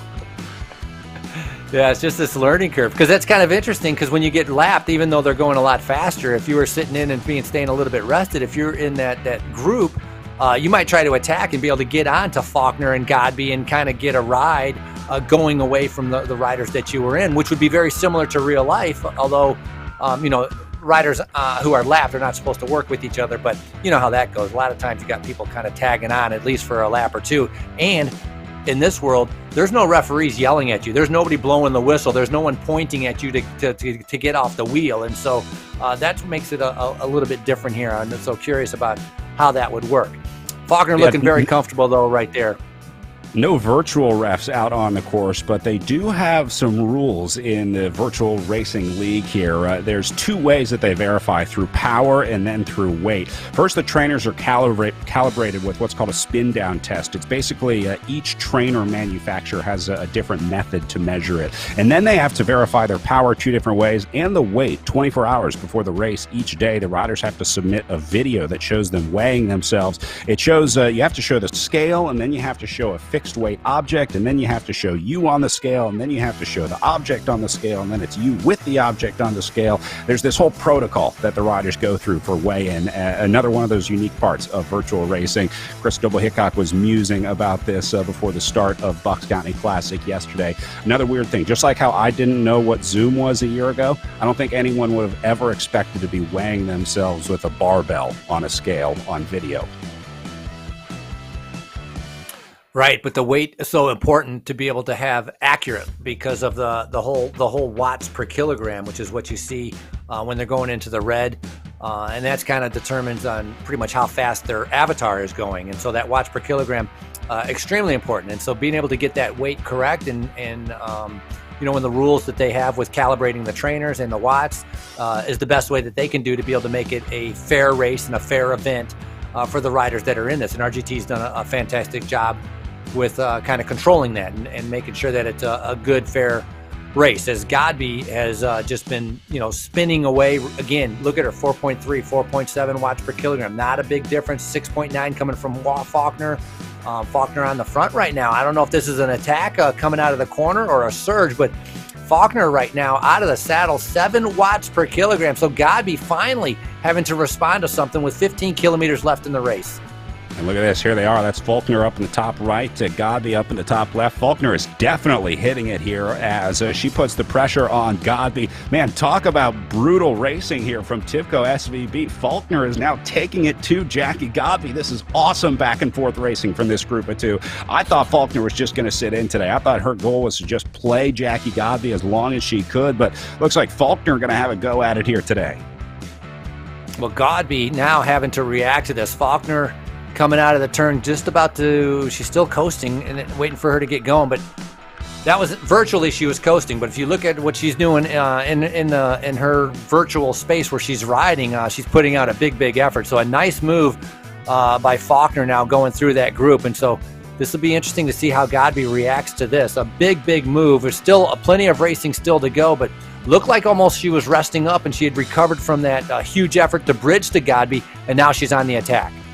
Well, here you go, Frankie. This is starting to lap the group, because that is like 17th through 20th place that they just caught right there. So they are starting to lap riders out there, and they might be catching that group here pretty soon. They're at 900 meters right now, back to Chris Double-Hickok. So they might start seeing, I think that's the group just in front of them. I think that's Faulkner looking at the chasers here. So they, I think, are about to go a lap up here with Godby and Faulkner. Unbelievable. Lapping the chase group. So second place would be just in front of him. I think Faulkner was trying to attack, maybe to be able to get up into that group and see if she could get any help from some of her teammates. Godby doing a fantastic job reacting to that. Never saw Godby even really get into the red, though. She just kind of kept it steady, gradually brought back Faulkner. So now Faulkner back on to sitting in mode. We're going to see what happens once they get up to this group and how the interaction is. Because, these two riders are extremely strong. They've lapped the field, but this group in front of them also contains a lot of very strong riders. And I think we're going to get a better indication of how the drafting works, or if you're lapped, on what can happen, as they have just lapped third through about 10th place on the circuit.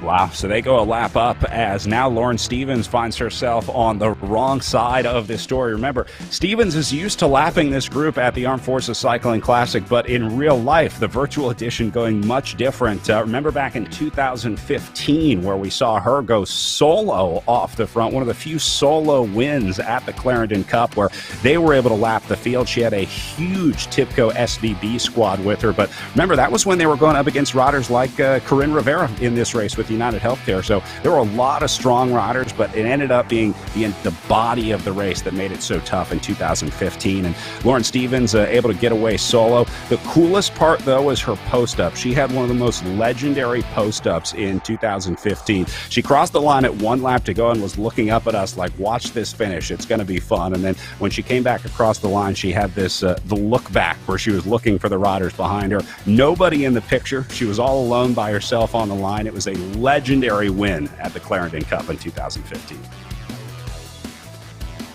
Yeah, she showed a lot of pose, being able to drop as Corinne Rivera came in second. Corinne Rivera took that win in 2016, and so Team TIPCO had perfect strategy, and they took advantage of it. And when you have a strong rider like Lauren Stevens, I mean, all things fell into place for her, and so she did a big win there for the Armed Forces Classic.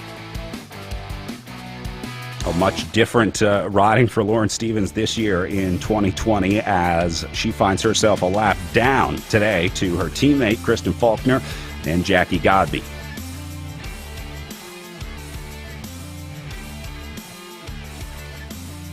So it looks like they're going to sit in here. Looks like those two riders are just going to sit right in this group. I don't know that they're in a real hurry to get past the group here. It might get a little confusing, but I think they're just going to sit in. That's what I agree with you. I think either they're just sitting in or the group is just going to stay with them. They've ridden at a little bit slower pace, so they're going to be a little bit fresher. So they're just going to be able to kind of tag on to this group and kind of follow. Now, how much will it affect the first and second one as Godby and Faulkner are following each other?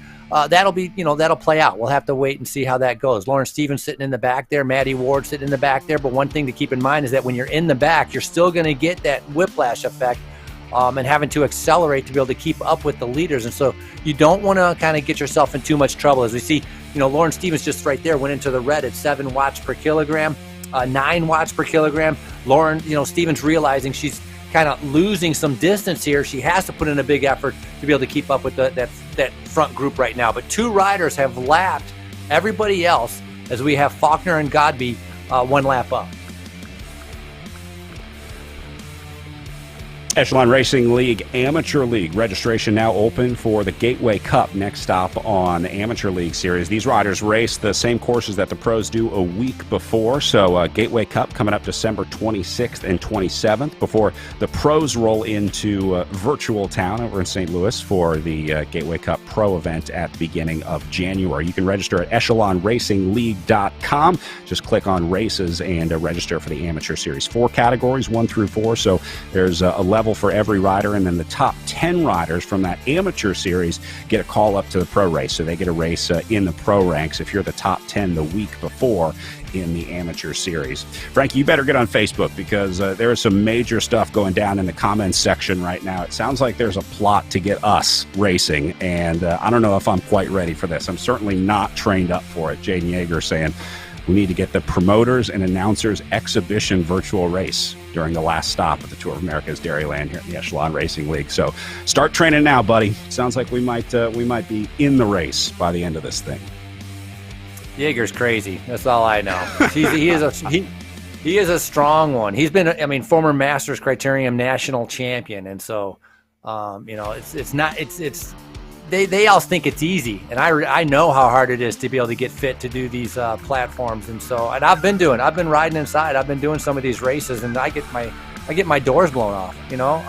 The starts are just so hard, and I mentioned, you go like 30 minutes, and I just blow up. I just completely done. I can't even finish some of the rides I've been doing. So But learning curve, it's fun, it's good, keeps me keeps fit, but it's very engaging. You know, the RGT platform, when you're riding with riders like this and you kind of have the dynamic of people going off the front, going off the back, it's very engaging and makes the time go by quick. It makes the kilometers go by quick. And so in that aspect, it's been a lot of fun. Yeah, we got to get Rob Laybourne all trained up in this virtual racing world. I think he's still riding on rollers made out of like old whiskey barrels and horsehair held together. We gotta get him into 2020 here.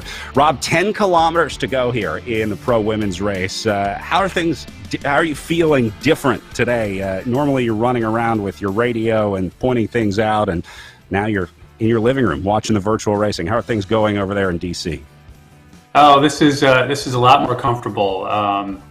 Yeah, no, I'm not sure I'm willing to take on the challenge of having an announcers and promoters race. I prefer sitting in my chair, drinking out of my swell, and enjoying the race. So, no, this is great. I think you guys really said it best, that this is really shaping into kind of the tactics and what we would normally see at a real race. So I'm pleased at how this is unfolding, and yeah. I mean, it's fun.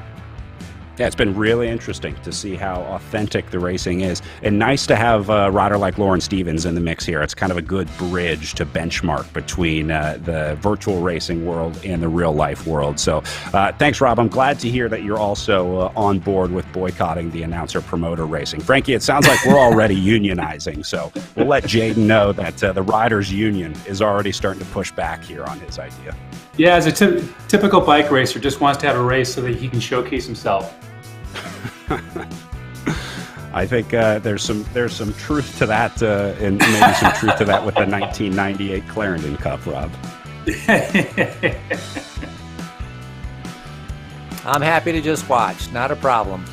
Yeah, I think I'm with you guys. I like the view here. All right, under 10 kilometers to go. Faulkner and Godby trying to duke it out here in this group. Again, that's Kristen Faulkner out of the saddle on the right-hand side of your screen, and the rock-solid Jackie Godby sitting in the middle of the group there. I don't think we've seen Godby get out of the saddle really once yet. Nice to see Faulkner, I think, maybe getting a little chat in the team Discord, in the team chat, keeping the spirits high for Kristen Faulkner. So it's about to heat up here, guys. We are almost there to the point where it's just going to come down to a drag race between these two. And Frankie, it's time to start thinking about your strategy here. I mean, do you stick together as long as you can? Do you try and go to the line together, or do you try and launch the attack early, which maybe Godby's trying to do here, trying to gap things off a little bit?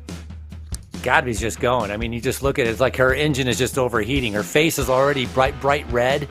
You can see the effort that's coming out. It's amazing that, you know, her engine doesn't blow up, and she just keeps going. Faulkner looks much more comfortable, but she's being gapped off right now. She's let's say 50 meters off the back, and so pretty impressive ride that Godby has done. So 8.2 kilometers to go, still quite a little bit of a ways.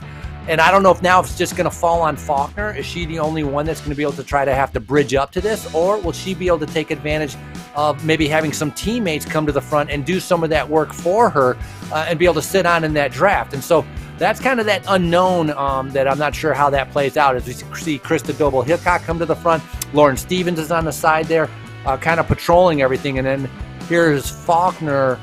Right now, that's Faulkner showing second, but I'm not sure. I'm not seeing where Godby is on the road in front of her. She's like 200, 250 meters up there. So Godby put in a significant gap back to Faulkner. She is now stuck in between Godby and Krista Doble-Hickok in third. So Godby has now dropped Faulkner in the group. Faulkner is sitting in between Godby and this group, the chase group. So she's about 500 meters up the road from this group, and then another 200 meters up to Jackie Godby. Now, second place is safe. She's obviously not going to lose that because she went a lap up on that group. So Faulkner is really just trying to hold on to second, I guess. There's not much that she can do in this situation because it looks like Jackie Godby might be gone out of this world for Kristen Faulkner. Yeah, it's a little short time span of losing that focus, and it's kind of maybe backfired a little bit on Faulkner when she was looking at her phone or trying to be able to communicate on Discord and not really kind of seeing what was happening when Godby snuck up the road, and it's so hard to be able to come back from a mistake. Really, it's the same as in real life. If you make a mistake, you got to put out a huge effort to be able to bridge a gap, and that's exactly what happened right here. So Godby took advantage of that, has gone up the road. Faulkner trying to be able to chase her down, but gap sitting right at about 200-300 meters. It's going to be a tough road for Faulkner to be able to bring back Godby, considering how strong Jacqueline Godby has shown race after race after race. And I would imagine, the fatigue, and you talked to her about this, Brad, I think yesterday, has got to be setting in a little bit. Doing all the stages of Gila, then doing Doylestown, and now here at Armed Forces Classic. That's a lot of intensity in a short amount of time span. Yeah, and a big block of virtual racing, too. I mean, you got to go back months and look at the amount of racing that these riders are doing each week. It is certainly a different kind of racing, a different season, and a different workload and different training mode. Hearing some comments in YouTube and Facebook saying that Faulkner might have had a technical, losing the connection there for a little bit. That would cause you to drop back because the watts wouldn't be registering. If your Wi-Fi drops out, you basically just register 0 watts until that gets back in. Maybe it was a disconnection sometime. The trainer and the power meter can't communicate or don't connect. There's a few tech things that could go wrong. So maybe Faulkner had some sort of tech issue out there, but luckily she had done the work early, so she'll be able to hold on for second place today. I don't think I see her getting lapped, or re-lapped, I should say, by the Lauren Stevens, Krista Doble-Hickok group. Yeah, as in real life, you can't control some of those things with the technical issues. I'm sure little things from Bluetooth to the internet with the connectivity. Same thing, when you're flying around, you could have lapped the field and all of a sudden you get a flat tire, you clip a pedal, you crash. Some of these things just happen. And so it's kind of interesting to see, with Faulkner now, like you said, second, pretty solid, and she's just got to keep it steady right now. 4.8 watts per kilogram, sitting about 300 meters behind.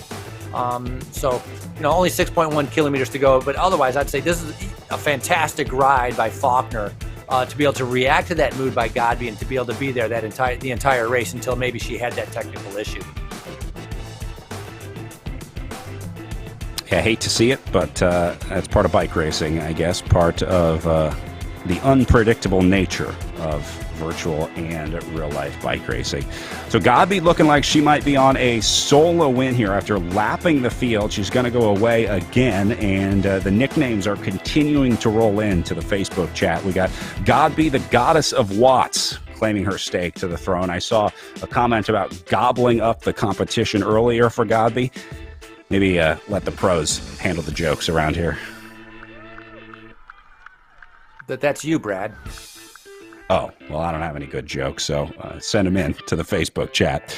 Only one other time we've seen a situation like this in the real world Armed Forces Cycling Classic, the Clarendon Cup. It was back in 2001 where Ina Yoko Teutenberg lapped the field and then went away solo to win. So this is a very rare occurrence. And Frankie, you see some pretty impressive names here on the past winners list of the Armed Forces Cycling Classic, the Clarendon Cup, starting in 1998 with a win from Brenda Brashears. Look at how many national champions have been here as well. The names in yellow are national champions either in crit or road racing. It's been a pretty incredible history here of the Armed Forces Cycling Classic. And Jackie Godby about to add her name to this list as the first virtual winner of the Clarendon Cup.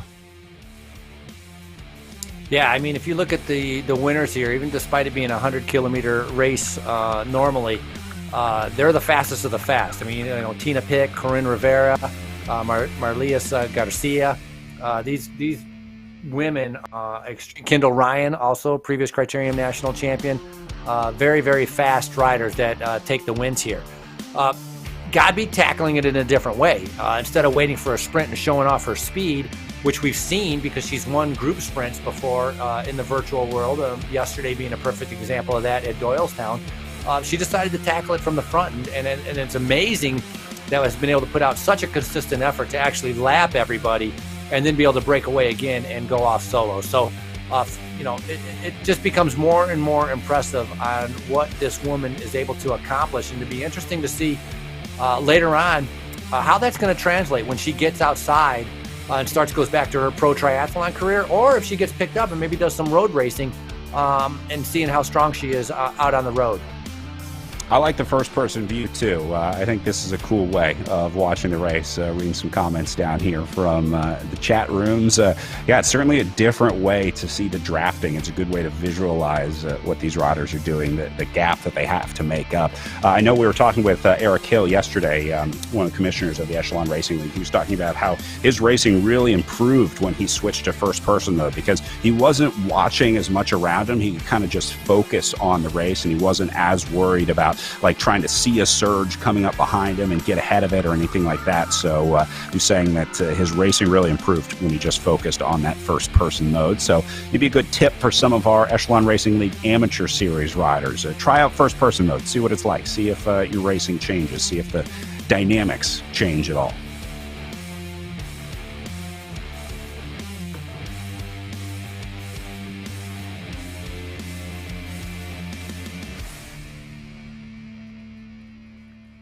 See, Godby reaching for something here. Frankie, is it too late to start taking on food and water now? I mean, the carbohydrates, the sugars that Jackie Godby was talking about, those should already be in, right? Well, they should be in, but I mean, if you didn't take any early on in the race, then yeah, it's not so bad. I mean, I think, what is there, 8 kilometers to go? Oh, only 3 kilometers to go? Yeah, I mean, you don't really need it now. Now you just got to gut it out. I mean, hopefully you're not bonking and you're going to be able to make it to the finish, but Godby's just flying, and it's amazing. You know, you talk about being a criterium and seeing the swing in the power numbers, and seeing that kind of sawtooth power file. I gotta, if you looked at Godby's at the end of this race, I think you'd be pleasantly surprised at how more steady and even it is, probably compared to a lot of the other riders, as she's just been able to keep it right at around 4.3, 4.5. She's figured out how to be able to coast at the right time, to get around the corner, to apply the power, to kind of keep it even, in using that smaller cadence. And perhaps that's a little bit of the key for criteriums, is maybe not riding in such a big gear and having a little bit higher cadence. But whatever it is, it's working for Godby. Oh, she's going to be able to enjoy this last couple kilometers on the way in, like a nice cruise down the lakefront path in Chicago. Faulkner sitting in that chase group, so she's going to get a little draft out of the group on the way in, but a solid ride for her. This is one of those that you'll always wonder, right? You'll always wonder, what if it weren't for the technical? What if it weren't for that flat tire? What if I didn't drop my chain? You know, a million things could have gone differently out there, but still a good ride for Kristen Faulkner today, as TIBCO SVB continues their march into virtual racing here. We're going to be seeing a lot more of them. I think they're one of the teams that is really starting to adopt the virtual racing platforms and really seeing the value in what they can deliver to their riders and sponsors. Yeah, Faulkner out of Menlo Park, California. That's the thing with Team TIBCO. They got, well, all these teams, they have riders that kind of spread out across the country or Canada or the world. We've seen that a little bit more in the men's side with riders from all over the place competing virtually here. And so it's bringing in a lot of really talented riders into one spot to kind of go up against each other, and that's what's happening here. Faulkner did a fantastic race with Team TIBCO, and like you just mentioned, I'm sure we're going to see them competing. They're going to see the benefits of competing in the virtual world here, as Godby now 1.6 kilometers still to go. So she's on her final leg, getting ready to be able to take victory again, and I think this is going to move her up to 5 races and 5 victories. Pretty much setting the gold medal standard for anybody to be able to try to match a little bit later on when they start doing their own virtual races. Well, yeah, nothing if not consistent. I mean, I think that's the big story here for Jackie Godby. An impressive win today, but an even more impressive body of work over the last few months, as she will widen her lead in the Echelon Racing League, adding a few more points to her total, as now Godby can just sit back, relax, and enjoy the ride in. Enjoy the virtual world of Clarendon here on the ride in. Faulkner can enjoy this one, too. Again, there's no threat of her losing second place, so first and second are pretty much worked out here. It's just going to be the race for third behind them, as the group will come through. So there's Jackie Godby rolling through the line, getting the bell for the virtual bell, I should say, for one lap to go. We got to figure out like a bell graphic or something. We got to do something cooler in the virtual racing for the last lap, Frankie. We'll work on that. I don't have a bell handy here. Maybe I should just do a real life bell, like little fireworks.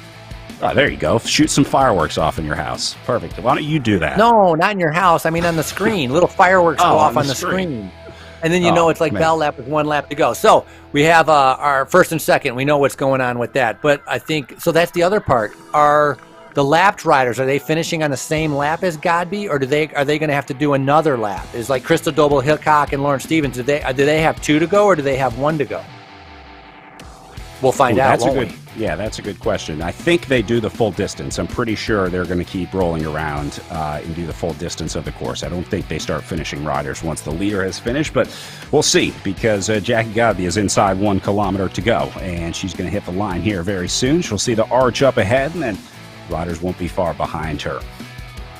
But that's going to be interesting to see is that group going for third, at 3rd through 7th. That's going to be a good battle to be able to watch once Godby finishes across this line. So we know Godby's going to take first, Faulkner's going to be second, but what an incredible ride. I mean, 5 days, 5 wins. Jacqueline Godby has proved invincible taking the Armed Forces Cycling Classic. And Faulkner actually going to have a pretty good recovery to this one as Godby hits the line. Faulkner was at about 400 meters back, so she's going to be in this group somewhere. It looks like Doble-Hickok up here at the front, and Lauren Stevens going to try and sort it out for the final podium spot, as Faulkner going to take silver here, and then Wiseman, Doble-Hickok, Stevens, Chafin, Ward, those are going to be the riders fighting for the 3rd spot here. So we'll watch Faulkner roll through and then see if we can catch 3rd. Looks like Wiseman's starting to surge here, and not sure if she got it. Well, I think they have 1 more lap. Right, of course. So now we're on the attack. So this is going to be for 3rd through about 8th right now. Wiseman sitting right there in the middle. Looks like a Tipco rider on the front. Might have been Lauren Stevens, and the rest of the riders starting to be able to come up. So big attacks right now as they're about to catch another group. But this is our little group right here that's trying to be able to make our virtual podium. Yeah, so this will be 1K to go here.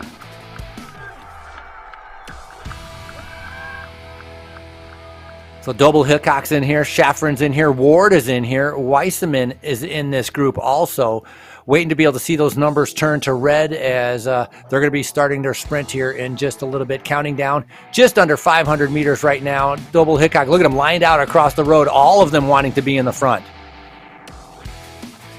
Yeah, just trying to figure out the sprint dynamics here in the group. Little gap off the back. Wiseman, I think, has been the most aggressive rider here in the last kilometer or so. But you see Doble-Hickok and Stevens, the 2 riders riding on the front here. So they'll start lining it up here soon. I'm waiting to see the power numbers change. I'm waiting to see them go into the red and orange zone. Here goes Doble-Hickok and Stevens now. Stevens going to lead it out. Hickok trying to stay on her wheel. Now Stevens gets to the front. Lauren Stevens going to try and go out from 100 meters here. Doble-Hickok wants to respond, but she won't be able to get there. So Lauren Stevens going to lock in 3rd place at the Armed Forces Cycling Classic.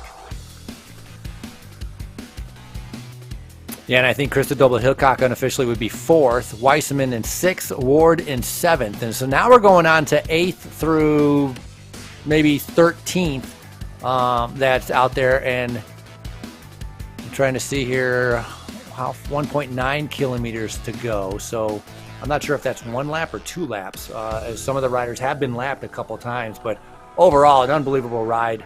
For the 2 riders breaking away and lapping everybody. That's a huge amount of power. Hour and 17, so not too long. I think yesterday's race took a little bit longer on the Doylestown circuit than what it did here for the Armed Forces Classic. Yeah, a little shorter today. This is the group for 10th place that we're watching now. 1 through 9 are in. Emily Newsom just hit the line for 9th place. And now we'll watch this group of 10 sorted out here for the final spot, final top 10 spot on the wide angle podium, as they call it. I think they do a 5 deep podium at the Armed Forces Cycling Classic, so maybe it's appropriate that we track the top 10 here on RGT.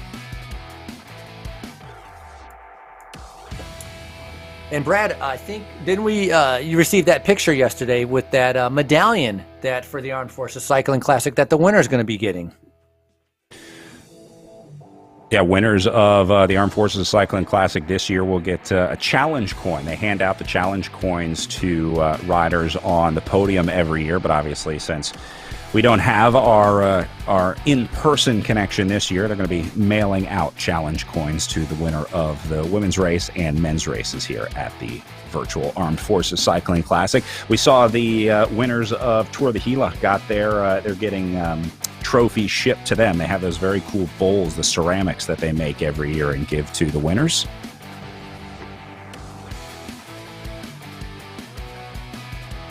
One thing for sure, we know there's no sock height limit, as we see with Godby, with the socks all the way up to her knees. Don't have to worry about that from the UCI. And Faulkner's all smiles. She doesn't even look that tired.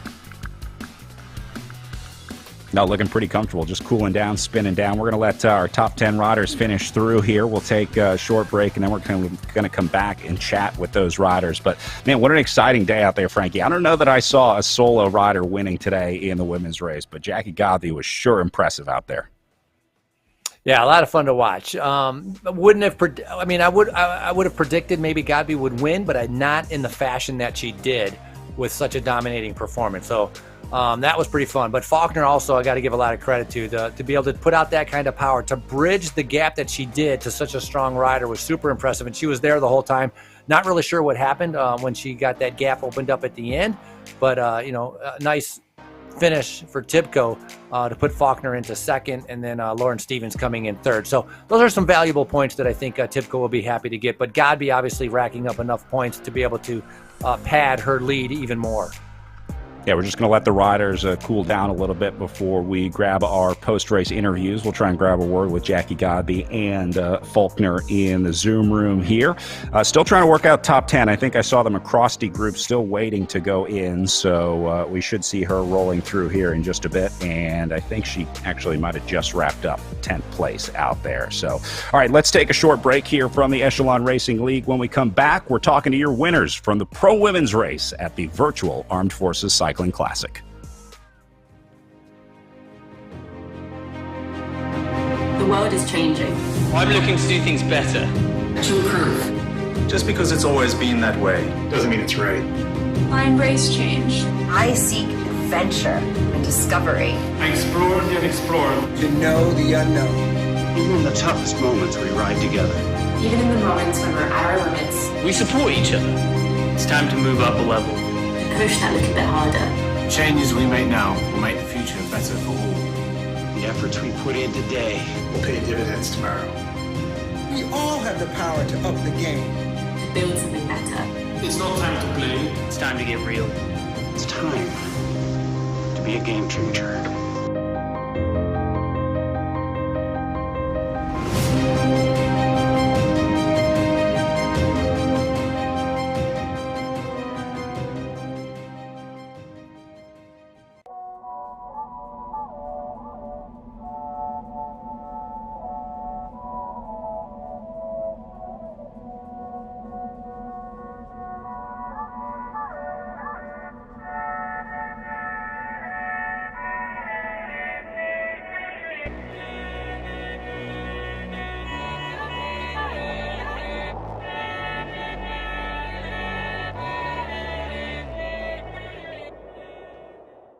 As an athlete, getting marginally better is one thing. Getting exponentially better puts you in a whole new ballgame. Biomoto uses a proprietary digital process to capture movement at 200 frames per second and 70 sensors per foot to measure ground-based forces, resulting in advanced motion analysis that's up to 10 times more accurate than orthotics. It's the data generated by this process that allows Biomoto to construct custom insoles that make athletes faster, stronger, and more stable, and result in an unprecedented 95% success rate.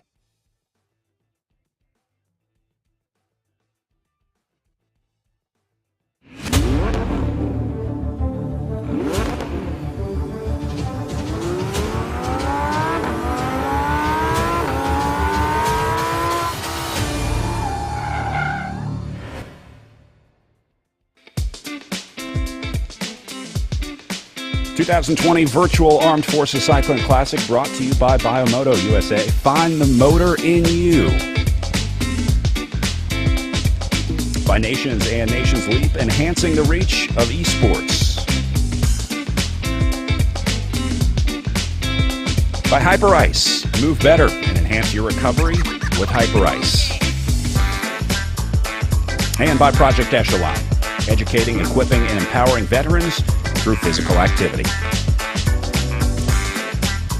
Nice look at what I think is one of the coolest bike lanes in America, leading up to the Capitol there. Frankie, one of my favorite traditions of the Armed Forces Cycling Classic, jumping on the bike share bikes after the race each year and riding over to D.C., checking out the monuments. It's a nice ride from the official hotel in Crystal City to quick jog over on the bike path to go get a nice look at some of the monuments from just outside of the course. All right, let's see if we can grab a word with Kristen Faulkner in our Zoom room, who should be ready to go. Kristen, can you hear us in there?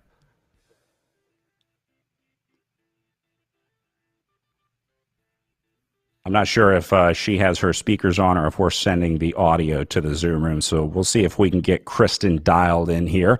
We also have Jackie Godby on a call. We might try and go over to her and see if we can chat with our winner today while we try and get second place dialed in here in our Zoom room. But Faulkner looking pretty comfortable after a tough ride as that was out there today.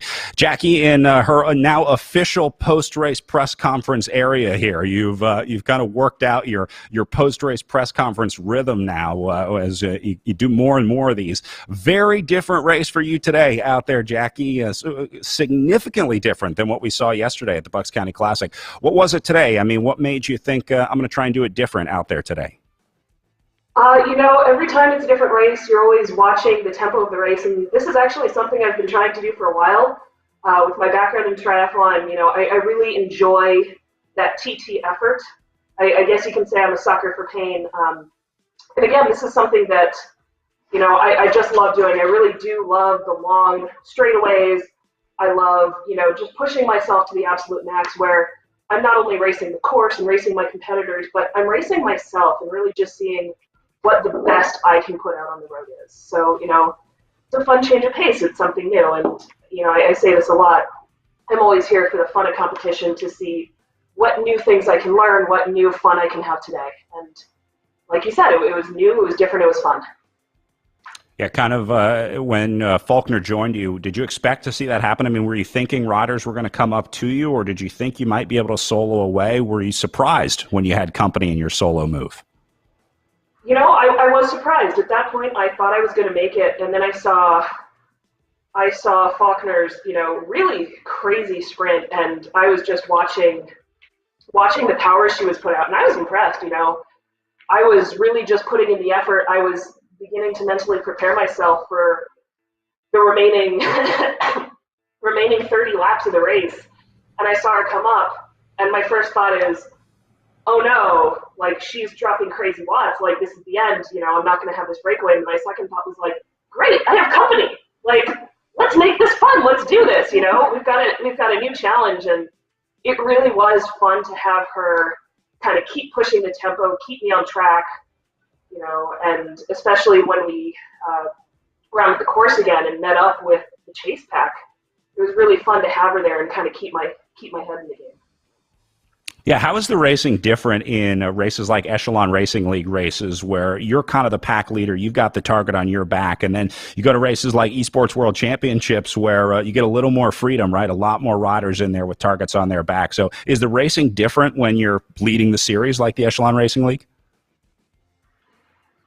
I think, there's a target on everybody's back. And I said this yesterday, I don't like to put pressure on myself. I realize, this is sports. What's the worst that can happen? It is really exciting to win. I think everybody loves that, but that's the wonderful thing about sports is, if you had a bad day, if let's say I got a hamstring cramp or something and I didn't do as well as I wanted, I still get a victory by going out on the course. I never consider myself losing or doing badly. It's always a lesson. And when I got 5th place at World Championships, I was so excited because I got 5th place behind 4 champions who competed on a global level. And I think that's something so important I carry to every race. I don't think of myself as having a target on my back. I think of myself as trying to learn from all the amazing women, and I'm really just lucky to be able to be on their level and come out every day, and that's just a lot of fun. Yeah, we talked a lot about the addition of Lauren Stevens to the field. You talked about some of those heroes racing at the Esports World Championships. You were just behind her at eWorlds. Seems like the competition is starting to increase. Not only riders starting to figure out the platform, but stronger riders starting to come in here and race the series. We're seeing some kind of local riders come in and join these events on a per-event basis. So it seems like the racing is getting tougher and tougher as the season goes on here in the Echelon Racing League. And I think that's absolutely a wonderful thing. Particularly in women's sports, the more people we have, the better. The better the competition gets, the more excitement we get, and the better it gets for everyone. I'm quite frankly excited to see what happens in the next races and what new riders we can pull in and get excited and help build this platform. All right, well, Jackie, congratulations, and a little bit of rest. Now, what is your next e-race? Are you on Zwift this week? You doing any weekly races after this? I'm going to celebrate Christmas, and I think my next big race is actually going to be the next Echelon race. At the beginning of 2021, I got the rest of this year off, going to sleep, eat my celebratory chocolate, take a little bit of time for the holidays, and recover. Hey, so Jackie, stay here because I want to bring in our race director, Rob Laybourne, who has a prize for you because the winners of the Armed Forces Cycling Classic in real life get a challenge coin that we give to the winners on the podium every year. And so as the winner of the virtual Armed Forces Cycling Classic, Rob just sent me a message and said that he would like to virtually present you with the coin. So I'm going to see if we can get Rob in here to present our winner's challenge coin to our women's pro race winner, Jackie Godby. There we go. Rob, you have the coin with you. I do. Yep. So, Jackie, I want to congratulate you. A tremendous job. Normally, I would hand you this with my hand, and you would shake hands, and you would, there you go. And, yeah, you're one of only a handful of people, no pun intended, to receive this coin. We're honored that you have participated in our event, and we want to challenge you to come out when we return to racing on the road as well. You're a great talent. It's exciting to watch you, and you put on a good show today. So thank you for coming out. Thank you very much. This was a fun race, and I look forward to coming out and seeing the race in person, hopefully next year. All right. Congratulations, Jackie, and thank you, Rob. Can't wait to have Jackie in real life at the Armed Forces Cycling Classic in 2021. All right, we're going to take another short break as we get ready for our pro men's race coming up next. We'll take a look at the women's results and then get ready for our next race of the day here at the virtual Armed Forces Cycling Classic.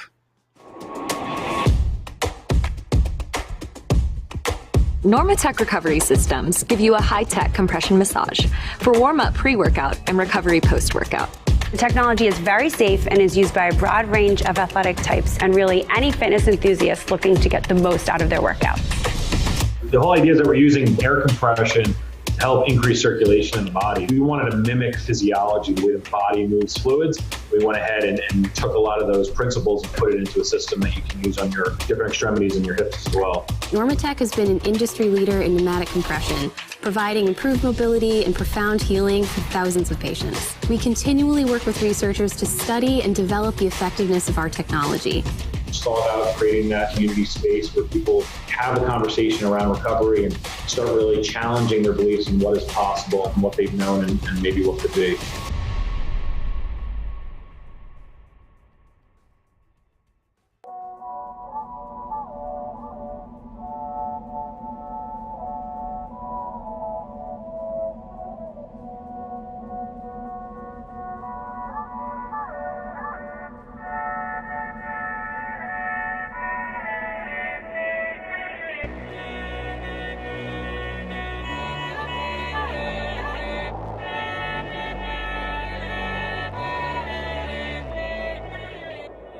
Hey, Kristen, can you hear us in the Zoom room? Okay. Make sure we can hear you. Yep. All right, cool. Gotcha. So, yeah, we're in commercial break right now. We're going to have you come back from that.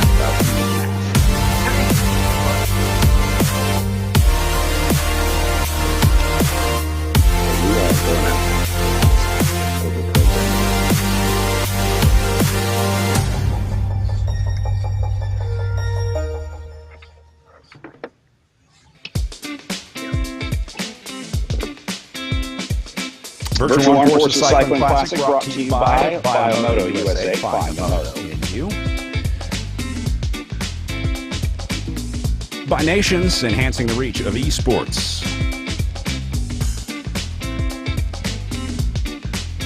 By Hyperice, move better and enhance your recovery with Hyperice. And by Project Echelon, educating, equipping, and empowering veterans through physical activity.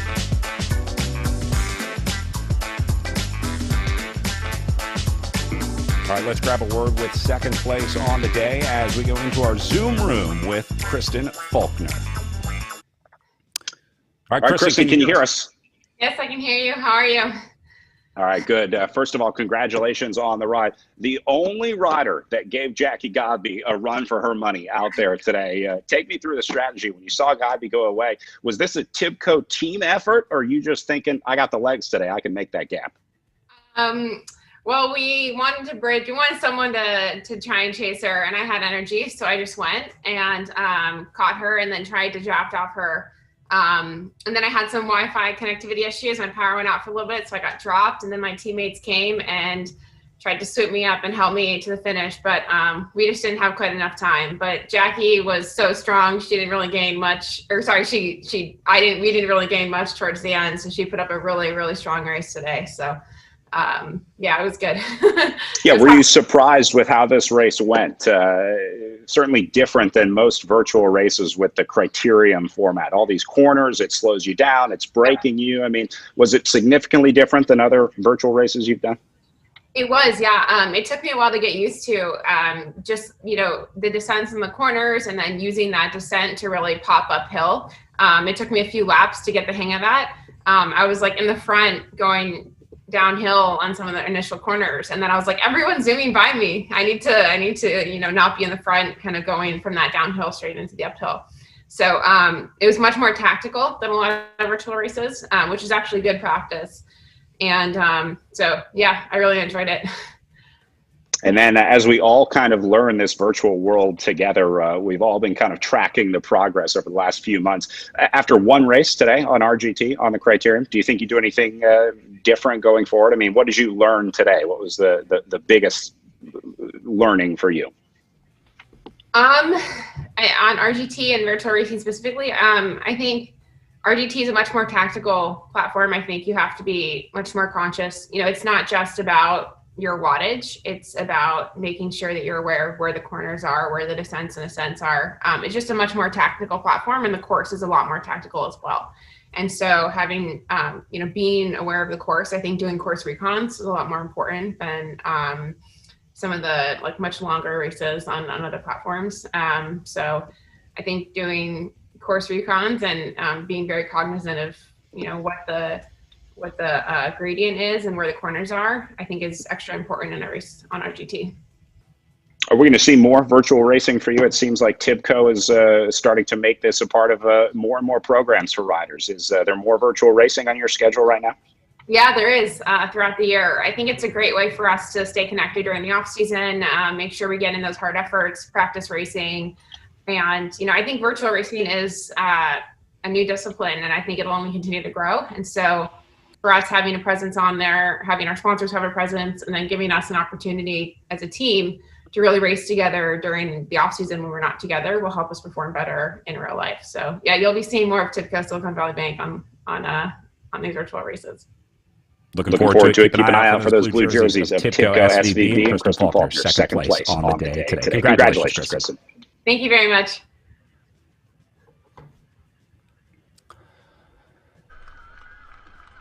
All right, well, pro men just about ready to roll. They are just under 3 minutes away from taking off from the start line as we got a stacked field of men getting ready to roll. Here's a look back at how the women's race ended up with Faulkner at 33 seconds down on the day. Lauren Stevens ends up in third place, and then Chris Doble-Hickok takes fourth with Morgan Chafin finding fifth place today, coming just about 2 minutes down on the day. So, Frankie, you think the men's race goes any similar to the women's race? I mean, after seeing that first solo breakaway, do you have a better feeling that a break might make it away today in the men's race? sure we're going to see somebody lap the field. I think that was an extraordinary performance. But, it's going to be dwindled down to maybe a group of, I'm going to guess, 10 or 15 at the finish. I think the corners are going to take its toll on a lot of these riders. And so, it's going to be tough. It's going to be intense. And like usual, start's going to be key. Yeah, we'll see the riders starting to fire up their trainers here pretty soon as they kind of rev up. There's an art to starting the race too, Frankie, isn't there? Just like the time trial, how every rider kind of has their own warm-up to be in the optimal physical place for the start of the time trial. Same thing with the pre-rides here. The riders really spend a lot of time trying to get dialed in, warming up, getting the engines hot before they start rolling.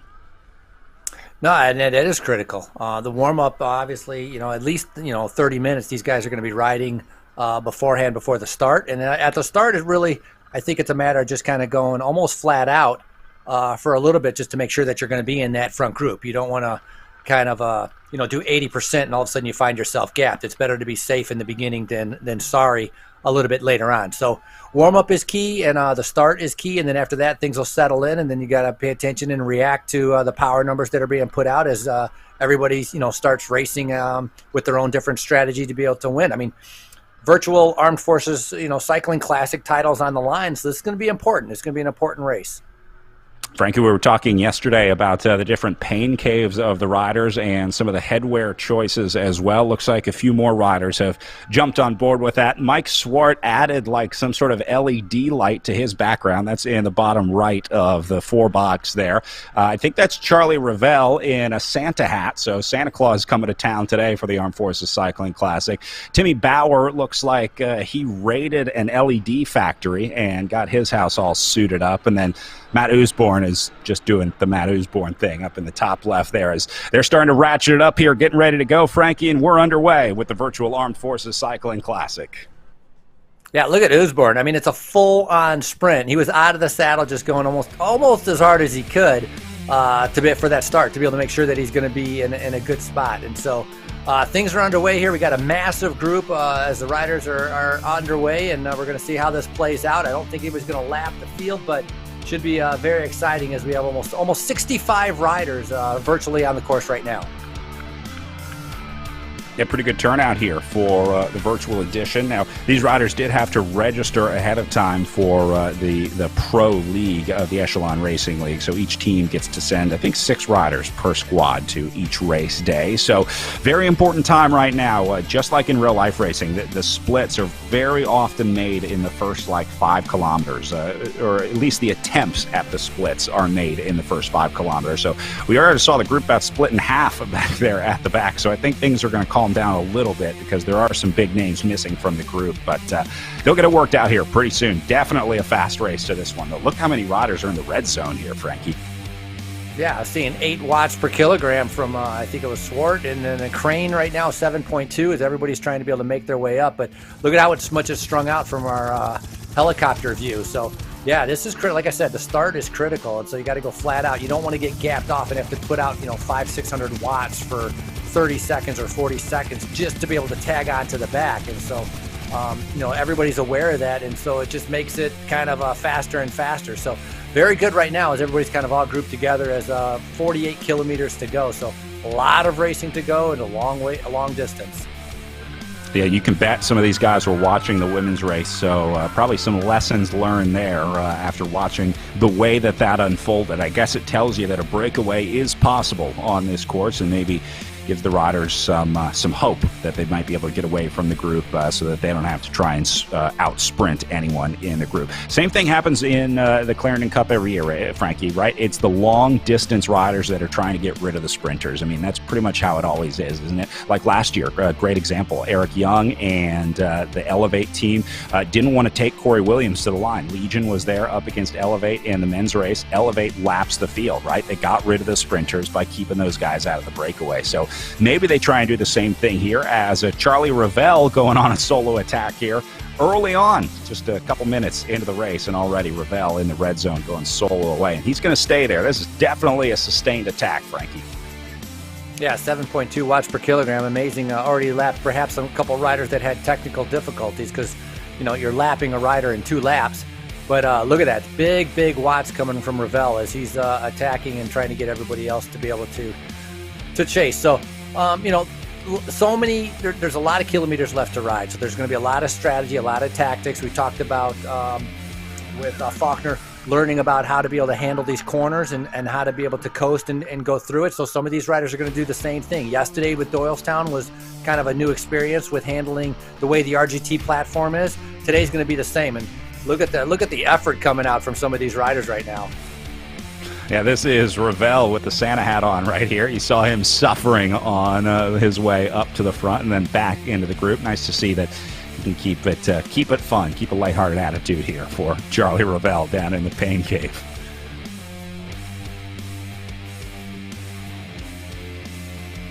There he goes again, back off the front. Yeah, how wet do you think that Santa hat's going to be after the end of an hour and something minutes? That thing, you're going to be able to wring that thing. So funny you mentioned that. Yesterday, Mike Swart, who you remember was wearing the headband on his head yesterday, mentioned to our director that he thinks he might have dyed his hair because the sweat from the riding that corroded away the dye in the headband. And now he's got red hair. So he's just going with the permanent headband now, the permanent festive headband, because it became permanent when it melted onto his head during yesterday's session. I have no doubt. that would be able to take place like that. But at least he's keeping it festive. He's got the lights kind of mixing things up as he's out of the saddle right now, trying to be able to stay up. Swart, yeah, he's got a big 10 watts per kilogram from Swart with that out of the saddle attack. Some of these riders is to not get dropped. Other riders is just to be able to stay in the group. That's where they're having to come out with these big numbers coming out of the turn. So nice to be able to see this is a nice group that's starting to form with 46 kilometers to go. We're only 4 minutes in, and so the Pain Cave has opened up. Entry fees have been taken, and everybody has paid their price. Back to Ravel up at the front, who has been swallowed up by this group. Jonathan Crane now trying to have a go at it off the front here, as they all come back together. And Frankie, this is just like real life, isn't it? I mean, so many times we see these early breakaway attempts that just don't stick, and then it's maybe 10 or 15 minutes in, someone tries again, and then finally one will stick. Definitely already made the selection, though. I think this is the first kind of main chop, the main group of the day here, as that's down to about 20 riders, like you said, somewhere around 60 starting, so they've already had a pretty serious selection up at the front. Yeah, look in the back there, McKinney hanging on for dear life, trying to be able to stay up there. Other riders just gradually going off the front. But you talk about, the riders going off the front and early on in a race, and then sometimes you don't see them later on. If we want to look at yesterday with Ollie Jones, right? Do you remember talking about Ollie Jones at all during the race in Doylestown? Not very much. He kind of stayed hidden, didn't he? Yeah, that's. I think there's definitely an element of that in virtual racing. I was also looking at the power numbers yesterday, the average watts per kilogram, and I was surprised how it didn't really correlate with the winners. You would think that the riders that were winning would have the higher watts per kilogram, and the riders down in 8th, 9th, 10th would have lower watts per kilogram. But it's actually the other way. The riders that were winning were the most efficient riders, and so they had lower watts per kilogram because they didn't need to put out as many watts. So I kind of learned that yesterday while looking through the results and reading the riders' power. It seems like the efficient riders are the ones that do really well. Yeah, the ones that can stay hidden and stay in that draft and stay right at around 200, 225 watts, give or take, are the ones that are going to have a lot of explosive energy for a little bit later on. And so with Ollie Jones, that was a perfect example but really didn't talk about him much yesterday in Doylestown. Yet a phenomenal rider. I found out he was Ollie Jones was the very first rider to win one of those Zwift Academy project. And so he got a ride with, he did 1 year with Dimension Data racing. And so, talented rider, knows how to hide, knows how to save his energy, and I think that's what we have to look for today in a rider to be able to do the exact same thing if they want victory. Yeah, and, same story yesterday. We saw the desperate late race attack inside the last kilometer that didn't quite stick, and then the group swallowed them up, and Jones got the best of them in what was a virtual field sprint, I guess you would call it, or as close as you're going to get to a virtual field sprint. So, yeah, Ollie Jones of the Canyon Barbarians team. It was Ryan Ruderham, the rider that tried to go away early, and you got to give him credit for the ride that he did yesterday. I mean, that was awesome. To have the guts to do what Ruderham tried to do yesterday, all the credit in the world to that guy. No, Ruderham did an incredible ride, taking that kilometer flyer and only getting caught, I'll say, just meters from the line. Went from, first to, I don't want to say last, but pretty far back because of the speed coming from the peloton. But that was fun to be able to watch. So Ruderham taking a little bit different tactics this time, going out. 8.8 watts per kilogram. This is a huge number. And obviously there's so long to go in the race with such a long distance.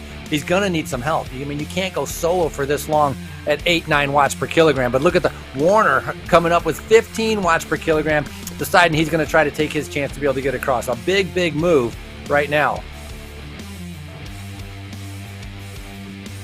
Watching the chase try to link up here, and they swallow him right there at, I think it was 60 meters, just a little bit farther out than Christy Tracy had it, like 47 meters. But it was amazing how similar the men's race was to the women's race yesterday. I wonder if we're going to see the same today. Who's going to be that solo rider that fills the Jackie Godby role in this men's field? I don't know that we have one, Frankie. I don't know that there's anyone in this men's race as dominant as Jackie Godby is in the women's field. I don't think it's dominant, but Ben Thomas has shown that he's strong. He's a points leader right now. Did a fantastic ride yesterday to be able to get second in that Doylestown, whereas, kind of missing out, Matt Usborne not picking up the points that he wanted. But Ollie Jones was pretty impressive, so I got to say. But Ben Thomas, second in Borrego, sixth at the Pattersburg. He won the Stelvio, and he talked about it, his mountain bike background. He likes the long, steady kind of rides, and it seems like this virtual platform is playing into his hands.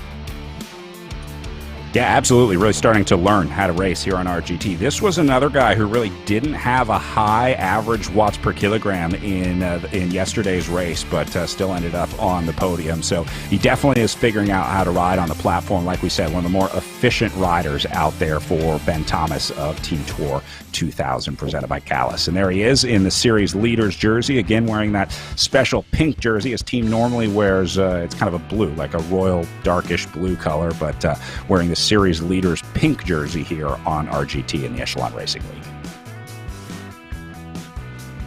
Yeah, three-time national mountain bike champion from Great Britain. He's represented the World Championship 6 times doing the Marathon World's Mountain Bike. So, to be at that level, you're going to have some power and strength. And then so he's been around for a while with this Ben Thomas coaching program. And so he's definitely, the points leader, and he's going to be thinking about protecting that. As you mentioned yesterday, sometimes with the race within the race. For Ben Thomas, this is definitely a race within a race. Protecting those points, but also trying to be able to get up there to be able to think about victory. So he doesn't want too big of a group. If it were to split up, he definitely does not want 6 riders going up the road. Well, here is Usborne on the front, putting in an effort into the red zone, but dials it back immediately. And then you see the guys at the front of the field looking to cover that. Usborne is another rider who's been really aggressive in this one and consistent too, sitting in, I think, second place overall here. So Usborne is definitely one to watch. Blackburn is another one that was super aggressive. Look at the wattage by Blackburn here, doing 6 while everyone else is sitting between 2 and 3 here as he takes over at the front. It wasn't long, Frankie, before all these names came to the front, was it? I mean, these are names that if you had just started watching the Echelon Racing League yesterday, you'd have a pretty good idea of who the strong guys in this group are. And you're going to be seeing a lot of those same names up at the front today. Yeah, we saw an elite group separate itself yesterday, and most of those guys are going to be here. We might have a few more that'll be able to tag on. Sometimes you make a mistake, getting gapped off on a corner, and so you're going to try to prevent that. And so you want to be able to kind of keep in contact as long as possible. So we could see a little bit larger group here because that riders that we're talking about, like I think Ben Thomas was talking about it yesterday on Doylestown, that long gradual drag going up through the start finish, they said was extremely difficult. That was the hardest part of the race course.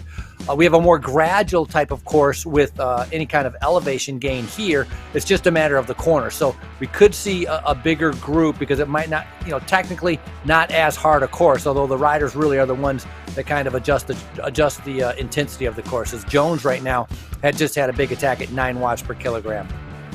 Alec Jones putting the field on notice, and look how many riders respond. You can always tell when the field's starting to respond because those numbers to the right of their name start to go red, and just about everyone inside the top 10 here is showing a red number as they try to respond to Alec Jones here off the front. Blackburn is up there, Usborne is there, Ravel is there, and Tom Thrall in 5th place. That is a dangerous split right there, and the field's going to respond to it. These are all guys that have had good results in the Echelon Racing League previous races, so those 5 names, no way you let them go away up the road.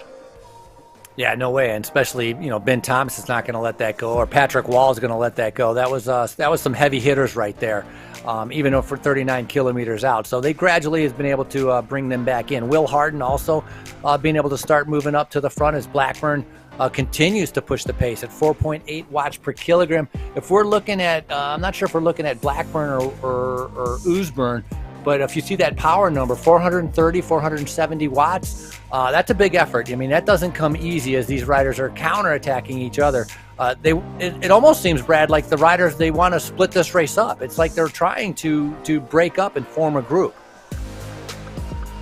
Yeah, it seems the strong riders definitely sense that they need to try and split this in some way. And like you said, that would be an best case scenario for those 5 guys in the group if they could get rid of someone like Patrick Wall that wasn't in that group of 5 and they were able to split it off. So I think maybe that's what Blackburn is trying to do, seeing if he can get some of these big riders on the back of the group, on the back foot, and then try and split it. So he only has to deal with maybe 5 or 6 really good guys in this group rather than 8 or 9 really good guys.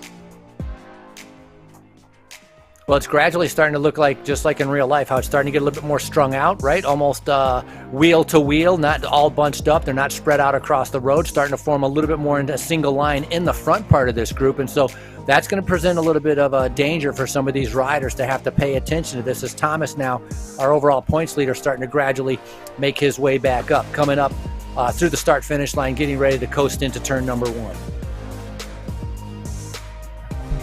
Oh, we watched Thomas go from the back to the front here as he worked his way through. And looking at the gap back behind these guys, nice view from our virtual helicopter up above here. See how they group up here going into the turn? That's the game slowing them down. Whether you like it or not, the game puts the brakes on you, on for you going into the turn. And the turns are accurately spaced, just like the real-life course in Clarendon at the Armed Forces Cycling Classic. So you see the same kind of bunching up effect as the riders conquer all of the corners of the Clarendon Cup course. See the kind of light blue Project Echelon jerseys. They have multiple riders that have been able to stay and make it into this first group as Ravel comes back up to the front, kind of keeping to push the pace. Thomas seems to be all over the place. He seems to be in the back and to the front, perhaps kind of trying to perfect, like in real life when you come up, if you have a course that has a 180-degree turn on it, sometimes you'll ride off the back. You let the group slow down. You just coast into the back of the group, and then you kind of find your way back up on the back end of the leaders without having to, de-accelerate a lot, hit the brakes a lot. It's like a little bit more consistent. Thomas almost seems to be kind of taking this sort of tactic of trying to coast and just kind of keeping it a little bit more consistent. So sometimes he's drifting to the back, making his way back up to the front, trying to keep a more consistent ride. And that could be a little bit of his strategy that he's applying here for the Armed Forces Classic.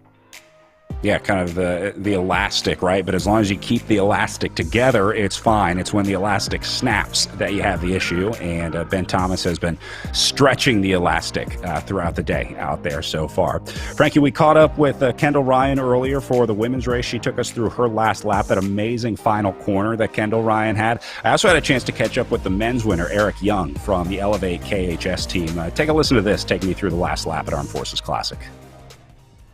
Eric, at this point, you're probably starting to think about the sprint, that final corner at 5 laps to go. This race, a lot of times, is won and lost in the sprint in the last corner. It's just over 200 meters out. Are you testing that corner throughout the race? I mean, I imagine that's a corner you have some intimate knowledge of because it's so important for this course. For sure.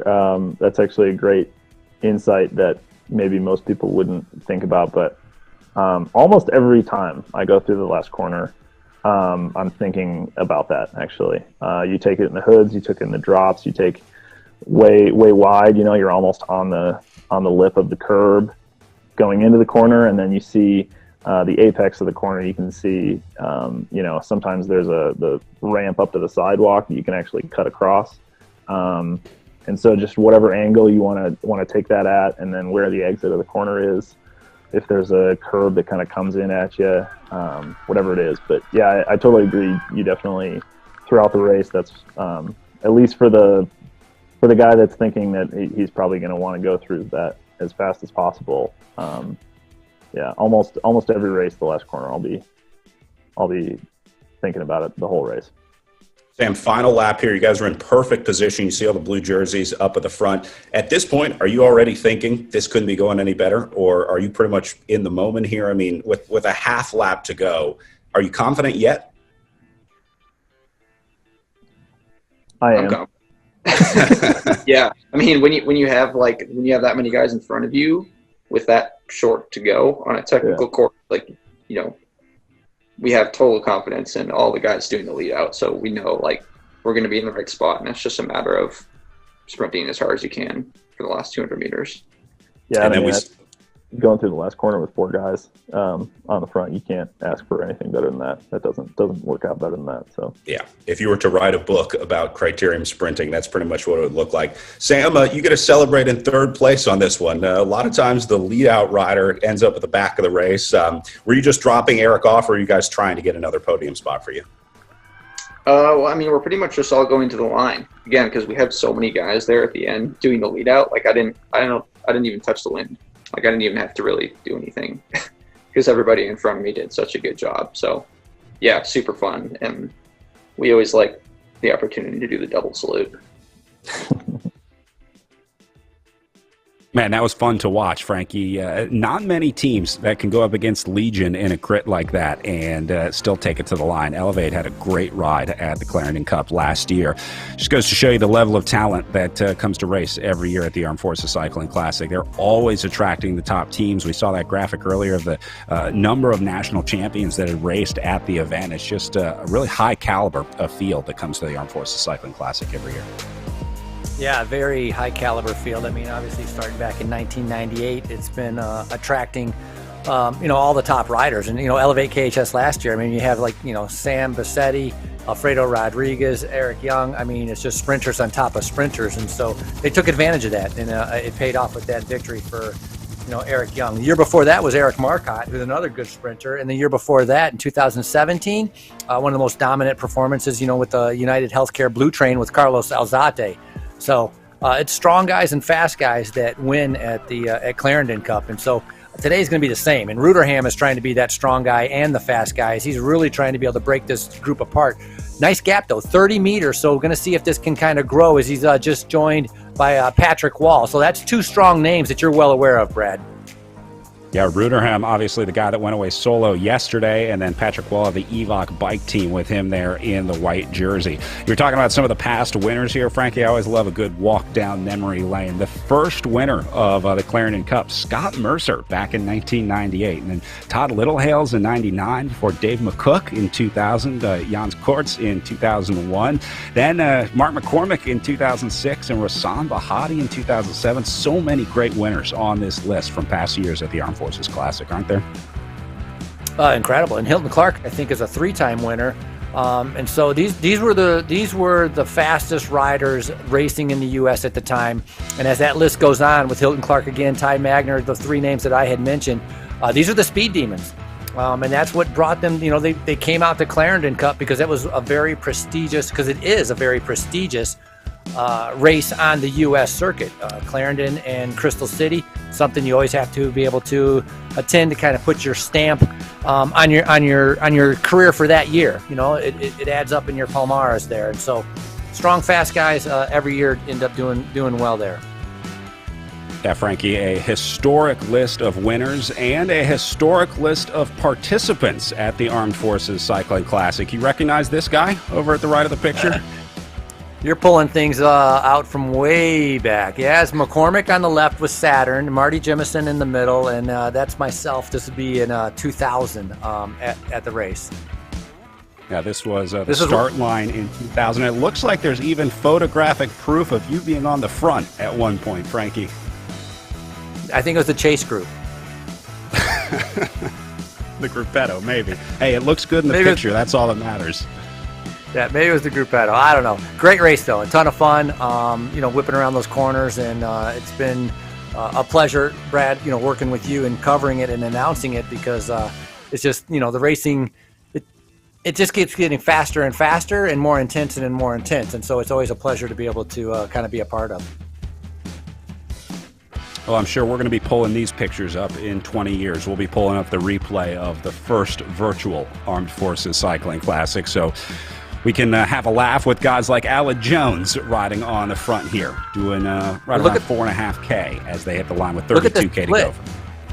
Brad, check out this split. This is like 6 or 7, maybe 10 guys. This is dangerous, and they got a pretty good gap. So somebody's going to have to react. I mean, this is danger, and that main group is going to have to be able to bridge across or put some teammates on the front and bring the whole thing back. But this is a very, very big group that's splitting apart from the riders in the back here. 32 kilometers to go, and so alarm bells should be going off.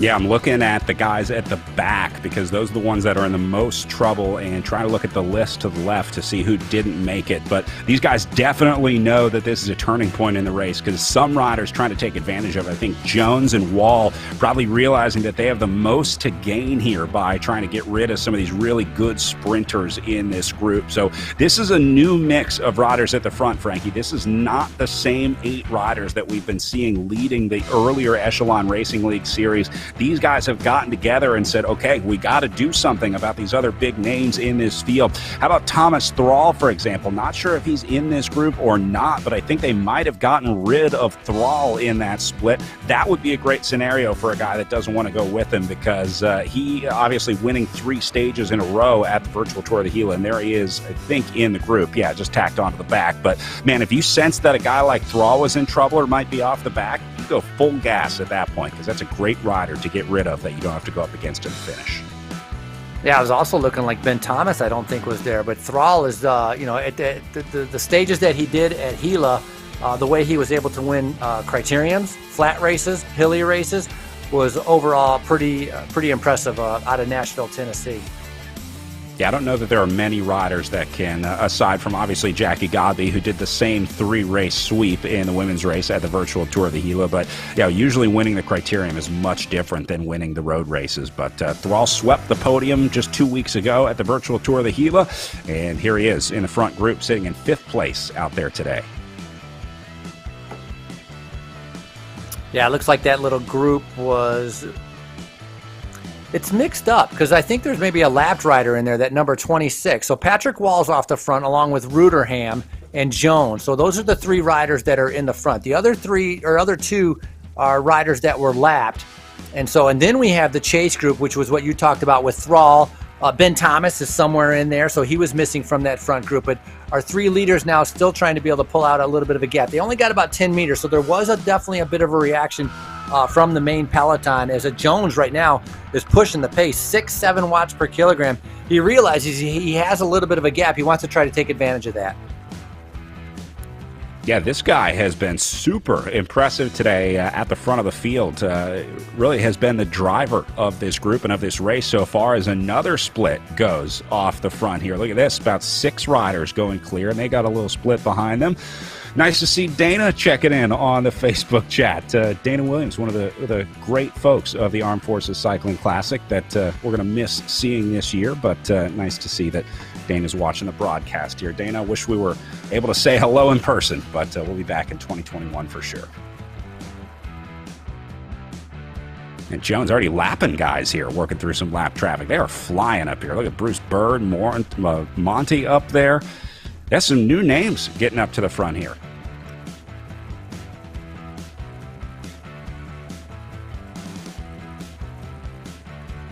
Yeah, a little bit bigger group, providing some new names to allow these riders to kind of mix it up and attack at different times.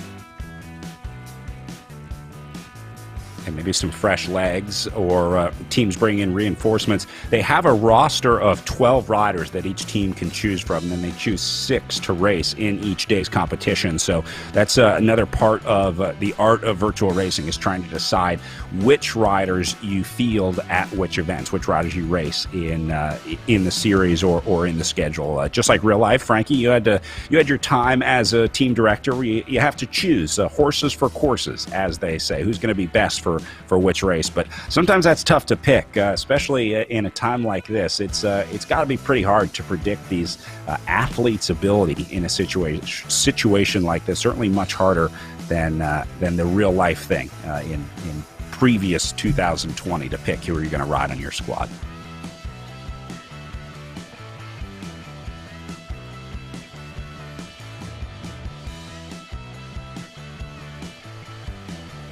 Riders in the Zoom room looking pretty calm here. Kind of showcase themselves. So I didn't realize there was only 6 riders allowed in each race, or 6 riders from a team allowed in each race. I never realized that was the situation.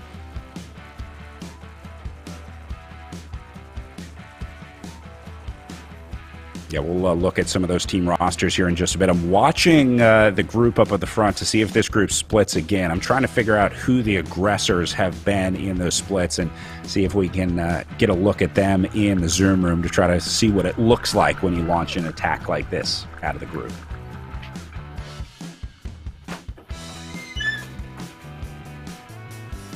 Look at all the white jerseys up in the top left. That is Evoc Bike, presented by Insured, the team of Patrick Wall and Tom Thrall, who we talked about earlier. Looks like they're pretty well represented in that group.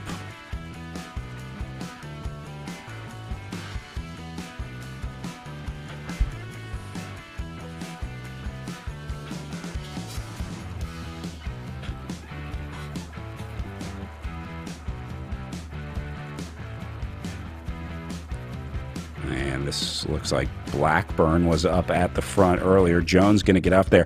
I'm surprised to see Jones riding at the front so much. It just seems like he's spending a significant amount of time up there for Aled Jones. But maybe part of the plan, trying to keep it tough like we talked about earlier in the women's race. But I'm going to keep an eye on Aled Jones. He's sitting 3rd right now, just tapping out a nice 4 watts per kilogram. He has been evident on the front. Jones keeping him, making sure he's in good position, I guess. Racing for team for 2000 Callis has been riding up there. And so, they want to put, I think you actually in this race, with the way the corners are and everything like that, if you find yourself in the back, you end up wasting more energy in the back trying to be able to go up to 7 and 8 watts per kilogram every time to stay in contact. It's almost easier to just put out a little bit more of a steady effort so that you can stay on the front, so that it's just a little bit more even keel and you don't really have those power spikes. And I think that's a little bit of what Jones is thinking there. One thing I'm not really, which we have to pay attention to, is we're talking about Aled Jones, but Ollie Jones is the one that won yesterday. So I'm not really sure where Ollie Jones is yet. Yeah, should see Ollie Jones in the Canyon Barbarians kit. That's the kind of purple and blue kit. We'll keep an eye on him. Frankie, talking about this course, 5 corners. It's one of the most unique criterium courses in America. I don't know that you see many courses like this.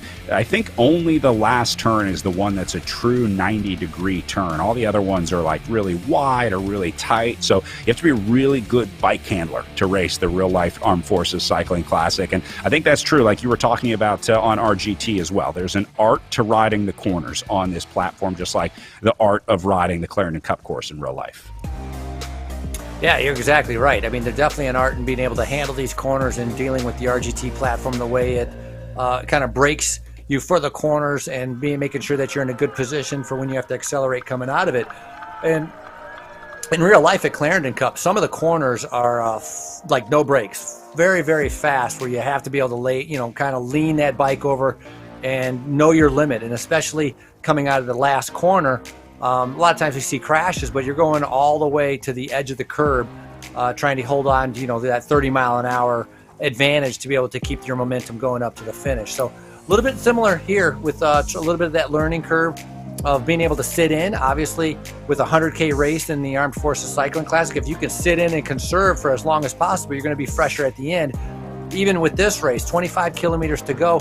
You had mentioned, Brad, when you look at those power numbers, it's not the ones that are way up high, at averaging 5-6 watts per kilogram.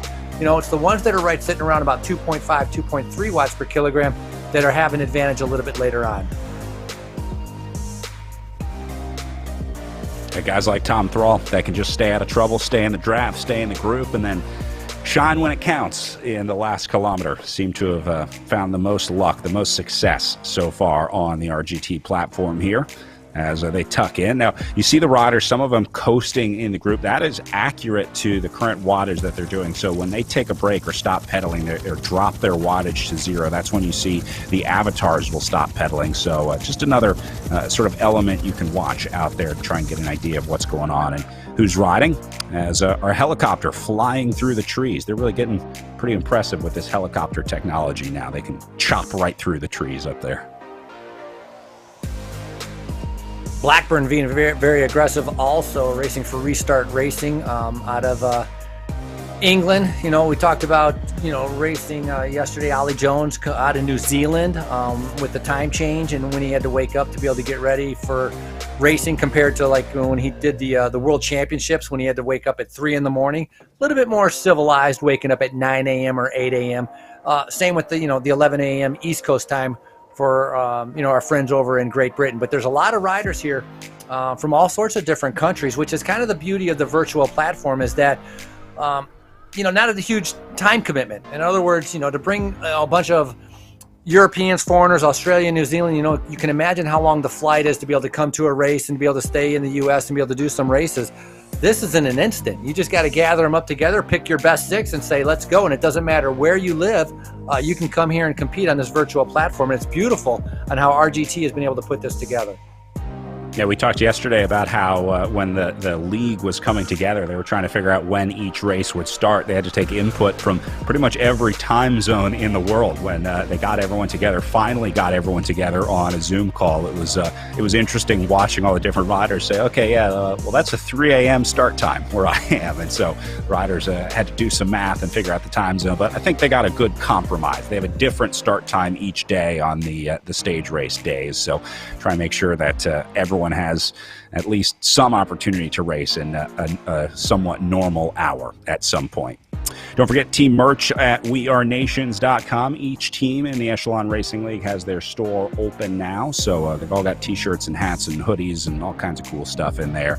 Teams do get a cut of the proceeds for each item sold, so a nice way to support your team, to show your support and get them some money back. So be sure to check out wearenations.com and get your official Echelon Racing League merchandise.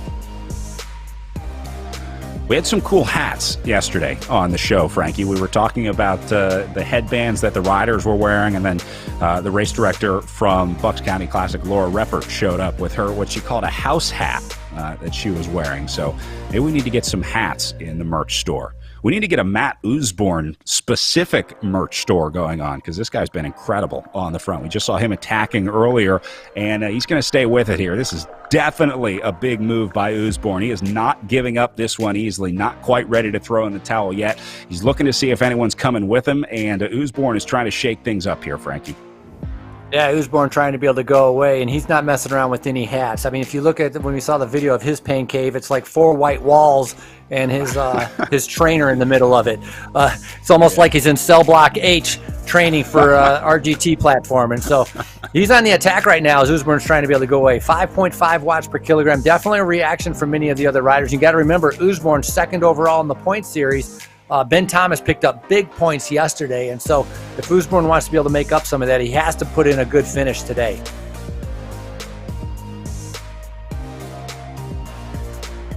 Yeah, consistency important here in the league as riders look for points on each day of racing and then also points in the general classification overall as well. Usborne getting swallowed up as Evok Bike puts another up on the front here. And pretty amazing that he's just going to try and reset here, Frankie. It's really just a game of efforts. It's, like you said yesterday, burning matches and then just trying to measure those matches before going again. Yeah, interesting. Tom Thrall sitting in the back there, kind of coasting, and just kind of gauging his effort as he's kind of going back and forth in between the group. And so different riders, everybody trying to pick a little bit of a different way to survive this. A little bit of a lull going on right now, though. 2.9, 2.6, 3.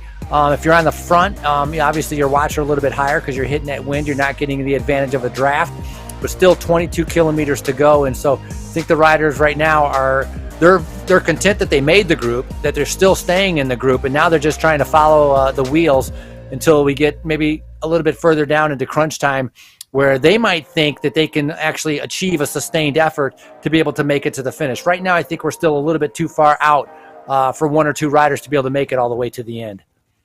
Yeah, for sure. Probably a little too early for the breakaway to go, and I think Usborne quickly realizing that. You saw him clearing out his sinuses there as he wraps up that attack early. We were trying to figure out where he was. I think it might be on a balcony. You see the natural light coming from the right side of the screen. It might be on like an apartment balcony or something. Not sure where he is. We'll see if I think he's saying yes. We'll see if we can figure that out. That's just the light coming in through the cell block windows down onto his plain white walls. They give him a little bit of sunlight to improve the morale over there in cell block H. Yeah, I was thinking. And then Usborne, I was thinking about this too with Usborne, looking this up really quick here. So he's out of Vancouver with Above and Beyond Cancer. And, out on the balcony, again, we talk about the natural cooling element, right? It's going to be cold. And so that's something that I think a lot of these riders are taking into consideration depending on where they're setting up their man cave, depending on where they live. If it can be in the garage where it can be like all around cooler, or out on the balcony where it's all around cooler, so you don't have to worry about so much of that ventilation, that ventilation part with the fans to be able to keep that core temperature down. Because that really is, a super critical key component to being able to do well. Yeah, in fact, we even saw some riders racing with like ice packs down their back, right? You can see a lot of riders have the big fans on them. I'm going to put Patrick Wall on here as well. You see how his jersey is flying off of his back? He's got a massive fan in front of him that is constantly blowing cool air on these riders. And like you said, that is one of the, if not the most important environmental aspect of trying to have a good ride. Keep your body core temperature down, because once it gets too hot, just like your car engine, Frankie, there's no coming back from overheating or overriding. And so it's important that they make sure they don't redline in a scenario like this. Yeah, once you overheat, it's hard to cool down. Patrick Wall with that jersey flag reminds me of that commercial where that person was sitting in the chair and the speakers would go on, and then it'd be like blown. For JBL commercial or Bose. I used to have a poster hanging in my basement of this ad. Yeah. Exactly. I think it was for JBL. And then, the speakers come on and the guy's just being blown backwards. That's what Patrick Wall is experiencing with that fan. But, he's doing a great ride because he's still in that front group, and he's just kind of pacing himself. And you can see, which is very different than some of the other platforms, is the way you modulate the riding. They talked about how tactical it is, being able to coast and then put in the power, not just going flat out all the time. And so that's kind of makes this racing a little bit different, and kind of actually it's more engaging. You have to be even more focused than usual to be able to control that power output so that you're not just kind of surging all the way to the front or getting dropped off the back. Yeah, I don't think I realized how important it was to play the game during the race. When I first started watching these RGT and Zwift races, I mean, like you said, you have to be constantly watching the power and evaluating the effort that you're putting in to make sure that you're not wasting energy or not getting dropped out of the group. It's much harder to stay in the group on the virtual platforms than it is in real life. And you certainly, I think, feel the draft a lot stronger in real life as well. So it's a surprisingly tough for riders to try and stay in the group on the virtual racing platforms. No, I would agree with you. Above and Beyond Cancer team makes any power. Sorry, go ahead. Yeah. No. I was just gonna say it's interesting to me learning like how they have to modulate the corners. And the corners thing is like what's making it very different than usual. But he had a nice setup there in the bottom of the screen there. Look at all the water bottles there, all his old race numbers. He got a trophy. He's got the lights, kind of in a Christmas spirit. I'd like to see the view in front, though. I wonder what his setup looks like. Look at the big industrial fan behind him. He's got one of those. I think those are used to like dry carpet up on the table behind him. So he's got fans coming from all angles out there today.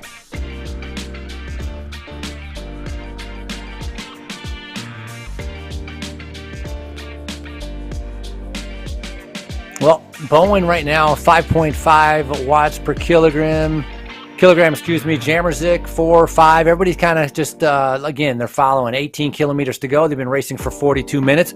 We saw the women finish what do we see about, I mean, when I kind of paid attention, it was a 1:17, but I think Godby had finished probably a couple minutes earlier because that was when the second group finished. So I think the women finished right at about an hour 15. So we're going to see, I think, a little bit over an hour coming in for the men here, as you know, usual suspects. We see Usborne, Blackburn, Wall, right? Ben Thomas has stayed hidden out of there. I don't even know if yesterday's winner, Ollie Jones, is even in the race or in this group. So that's going to be interesting. And then a little bit later on, I'm sure we're going to discover some other names that we really haven't seen that have been able to stay quiet and stay kind of refreshed, as you could say, because they're not using as many watts from being exposed. Yeah, I would not be surprised if the winner comes out of this group, but it's not one of these like 6 or 7 guys. I'm looking down at who's in like 7th, 8th, 9th place, because a lot of times those are where those guys are kind of hanging out. Plager, a great example, the German rider, riding really strong on the front early in the day, and then I think kind of figured it out that, hey, I can just sit in. I don't really need to worry about this stuff. So I'm kind of watching the bottom end of this group to see if there's any sleeper names in there that might have a shot at the end of this one in 17.7K from now.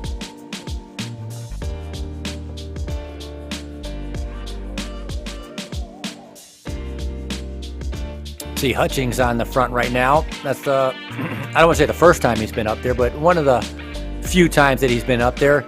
Group, I think we're going to see this group come down to the finish. I think it's going to kind of stay like this. I don't see a big difference with a group of 10 separating. I can't believe he still has a Santa hat on. I can't imagine, like we talk about overheating. Charlie, I think, would definitely be overheating. Bruce Bird's got a nice setup there. Usborne still plugging away, trying to be able to keep up with everybody. But the attacks just keep going and going and going, and that's kind of what's different on the virtual platform. In real life, you can sit in and guys will attack, and they just kind of like drift off the front and come back.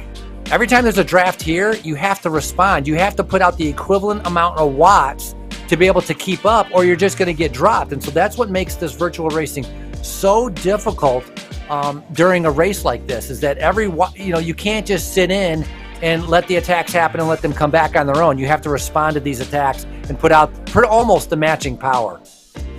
Just like Usborne is doing here, as he saw that kind of pick up a little bit and then immediately was able to respond and get back into the group. Frankie, you know who's also here? We saw this guy yesterday. You remember Jim Rozic, one of the best placed riders in this race, still rocking the vest and tie. I'm not sure if it's the same one from yesterday, though, and I am deeply concerned that it might be. I'm not going to comment on that, but we're going to assume that he did a wash load. So, do you think it's a shirt and a tie, or is it a T-shirt that has like the tie like kind of ironed on it? I think the tie is printed on there. I'm not sure, but I think the vest is separate. Yeah, I think the tie is. We got our best, and he's wearing a hat also. He has a hat on also, which is, I love the festive hats. I mean, that's kind of good, kind of like mixing it up there, but. Nice kind of mixing it up with a little bit of I wouldn't call it a uniform. I'd call it just having fun with the races. Oh, here's a guy who doesn't look like he's having fun. You're right. Usborne from Cell Block H is solo off the front here, and he's got no one coming with him here. So this is a pretty interesting scenario for Matt Usborne, the Above and Beyond Cancer, presented by Bike World rider. Saw some of his teammates back in the group, so he does have guys back there with him, but it seems like Usborne is just trying to stay on the gas all day today.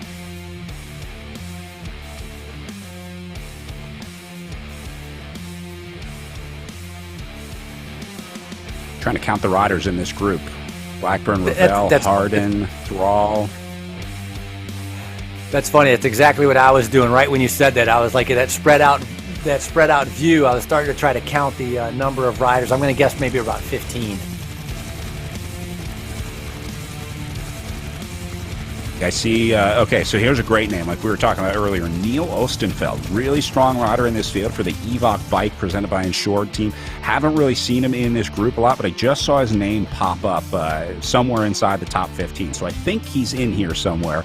But that's a great example of a rider who hasn't really spent any time on the front today, but could definitely be a threat when this one goes to the line. So they're out there. They're sitting in. They're biding their time and just waiting for the last 15K of this race. Another good example there of how the turns affect the dynamics in the group. See how it's split up so much going into the turn, then coming out. And then here's Ostenfeld in the red trying to cover that gap. He's got to try and shut it down. So Ostenfeld really doesn't go to the front a whole lot. And I think that's also partially because he's figured out how to kind of feather the power. See how he got out of the saddle there, but didn't quite make it up to the front of the group. I think Ostenfeld is one of the guys that can play this game better than anybody else. That's a good way of putting it, is feathering the power. Some of these riders have figured out how to be able to do that. And Ostenfeld obviously is going to be a challenger at the end. I mean, he was 5th at that Pattersburg, one of the first Echelon Racing League events, which had some tough climbs in it. So he has the power to be able to do well, and that's exactly why he's in this group. I mean, we see that Hangar 15 looked like McKinney was doing a good job, but look, a lot of these guys in the red coming out of those corners, and so they're all trying to figure out how to balance that out. As we had talked about, Ostenfeld is someone we hadn't talked about. Thrall has definitely been evident. Ben Thomas, though, has also been staying relatively quiet.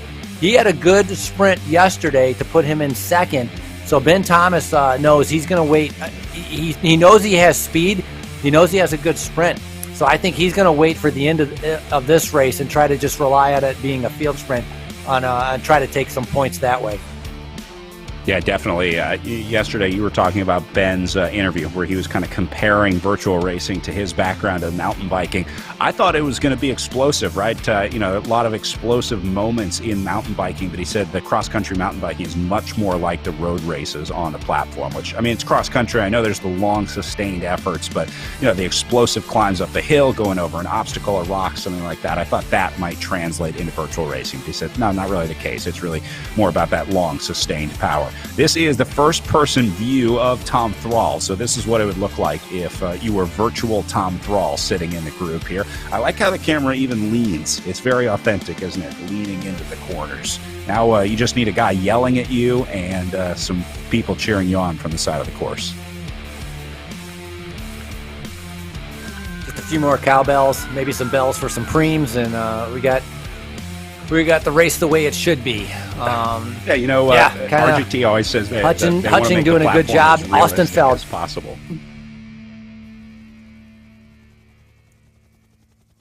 They did a fantastic job, like you said. The leaning of the bikes. I mean, I've never seen that before. And also just with Magic Roads, you can kind of create your own road. You can create your own platform to be able to do races on. They came up with being able to design and invite your own riders for a time trial, or you can invite your own riders for an elimination race. You can create your own course. You can decide what kind of parameters or profile you want with it. So very creative and innovative as RGT continues to kind of listen to the feedback and continue to grow the platform.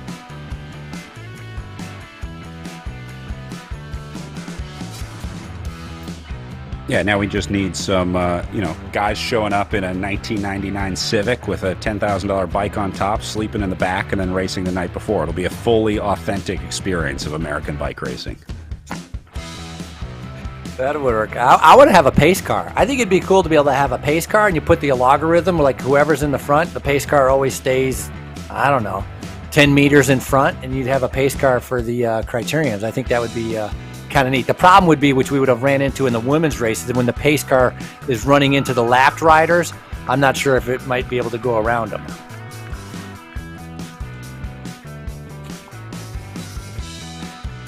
All right, Blackburn sitting on the front. I want to bring Rob Laybourne back in, race director. We saw the challenge coin presented to Jackie Godby in the women's race, and I understand our pro men going to be getting the challenge coin as well, Rob. That's correct. We have a coin right here once again, in front of the camera. It has some symbolism. You can see the, let's see, where are we? The 3 stars there represent the number of years for the main elements of the event. So the Clarendon Cup, the Crystal Cup, and the Challenge Ride. We also have all the flags on it that represent all the nations who have won the race. So it's very important to us. We have a little inscription here as well in Latin. I won't read the Latin because I'm not a Latin expert, but it means where champions compete. So we're really proud to be able to offer this to the winner of today's race. And Rob, explain to us the symbolism and significance of the challenge coins in the military community. Yeah, so a challenge coin is provided to individuals that have done something, very beneficial to the esprit de corps or to their job, and so it's they typically are presented to guys that have done good stuff, and so we as part of the with the connections with our military around here with the Pentagon and all the armed forces, it's something that we adopted back when we first got that connection with the Air Force in about 2009, and we've just have been using it ever since. So I think it's a great tradition, and it provides the winners with a keepsake, and it's a tradition we'll continue on. And what do the numbers represent? I saw 20, 14, and 13 on the back of the coin. Yeah, so the three main elements of our race weekend are the challenge ride, which kicks the whole weekend off, and that's our that'll be our 13th year, and then 14 is the number of years for the Crystal Cup, and then on the white star on the left there, that's 23. That's the number of years for the Clarendon Cup. So those are the three main elements of our event, and of course our main logo in the middle, and right below the logo is the Latin that's inscribed, the translation meaning where champions compete. Very cool. Nice token of these riders' wins here at the Virtual Armed Forces Cycling Classic. Thank you, Rob. Meanwhile, Matt Usborne at 10.5 kilometers to go, trying to go solo again here off the front. Frankie, this guy just cannot get enough of trying to get away from the field. No, he had decided that was a big attack that he decided to do right there. 10 watts per kilogram coming into turn number one. The braking slowed him down as he coasted and came out of it. Right at about 5 watts per kilogram. But this is causing that reaction in the back from Blackburn, Wall, McKinney. A lot of these riders are having to get back up into that 5-6 watts per kilogram. You look at 415, 430 watts to be able to bring back Usborne.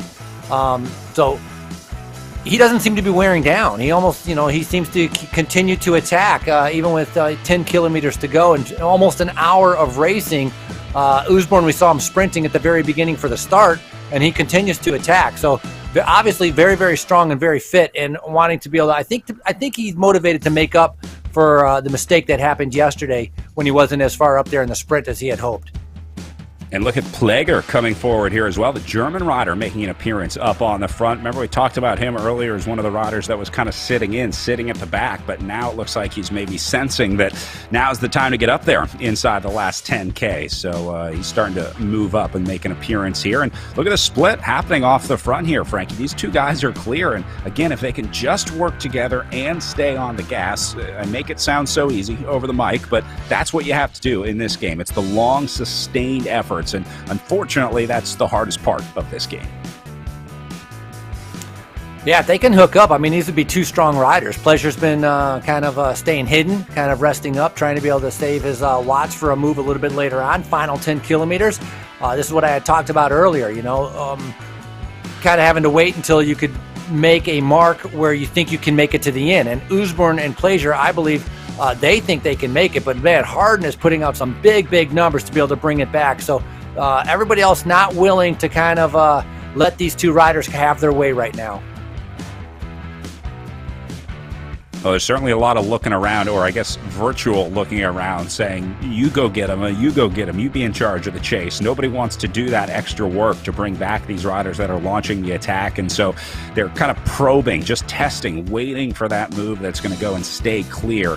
It's going to be a mistake by the field, I think, if a group is able to get away here at 8.7K to go. Usborne, Blackburn, Harden, Jones, Ruderham, all the same guys up here at the front. Look where Plager is, back at the back, sitting in that group, although little gap forming. I don't think it's enough to worry about.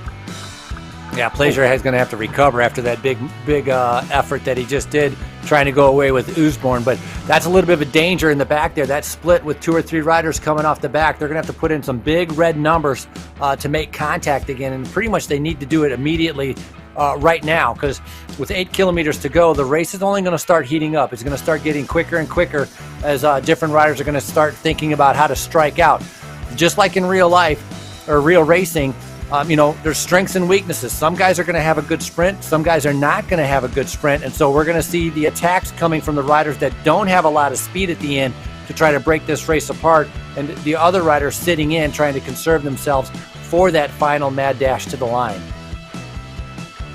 Here are your first 4 on Zoom with Usborne, Wall, Blackburn, and it's Will Harden down in the bottom right. Will, another guy who's been really strong in this group, aggressive today, but we just haven't seen a lot of him at the very front of the group. So we might see Will Harden make an appearance later on in the day. He was super strong yesterday, Frankie.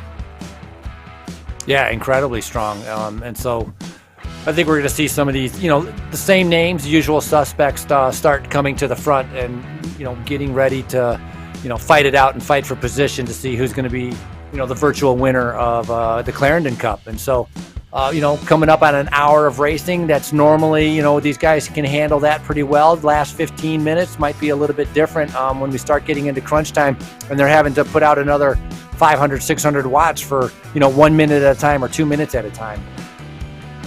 I'm seeing a lot of riders putting zeros into the power meter right now in a little break in the action. There's not much downhill on this course, but these guys have definitely found a little section where they can take a little rest and then get right back to it. It seemed like the whole group was kind of coasting there for a while. That's probably the last setup here to the final 7 kilometers of racing here, Frankie. Again, if you're not a sprinter, if you don't think you have a good shot of taking a win out of this group, go now. I mean, attack from 7 kilometers out. That's probably your best bet, as there are some really, really strong sprinters in this group. Blackburn and Usborne continuing to drive up here. I see one Canyon Barbarians jersey in there. I'm not sure if that's yesterday's winner, Ollie Jones, or not.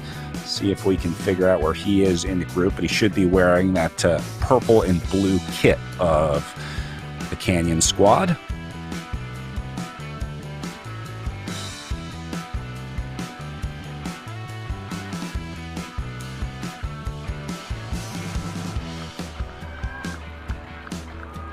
Blackburn on the attack again, 5 watts per kilogram, trying to spread out. We've seen a lot of aggressive racing from Ravel, who's been following a lot of these moves with Jones. So still the groups, it hasn't, once this group of 20 kind of formed, really we hasn't seen a whole lot of change in the last 10 or 15 kilometers. It's like these guys are all pretty even with their strength right now.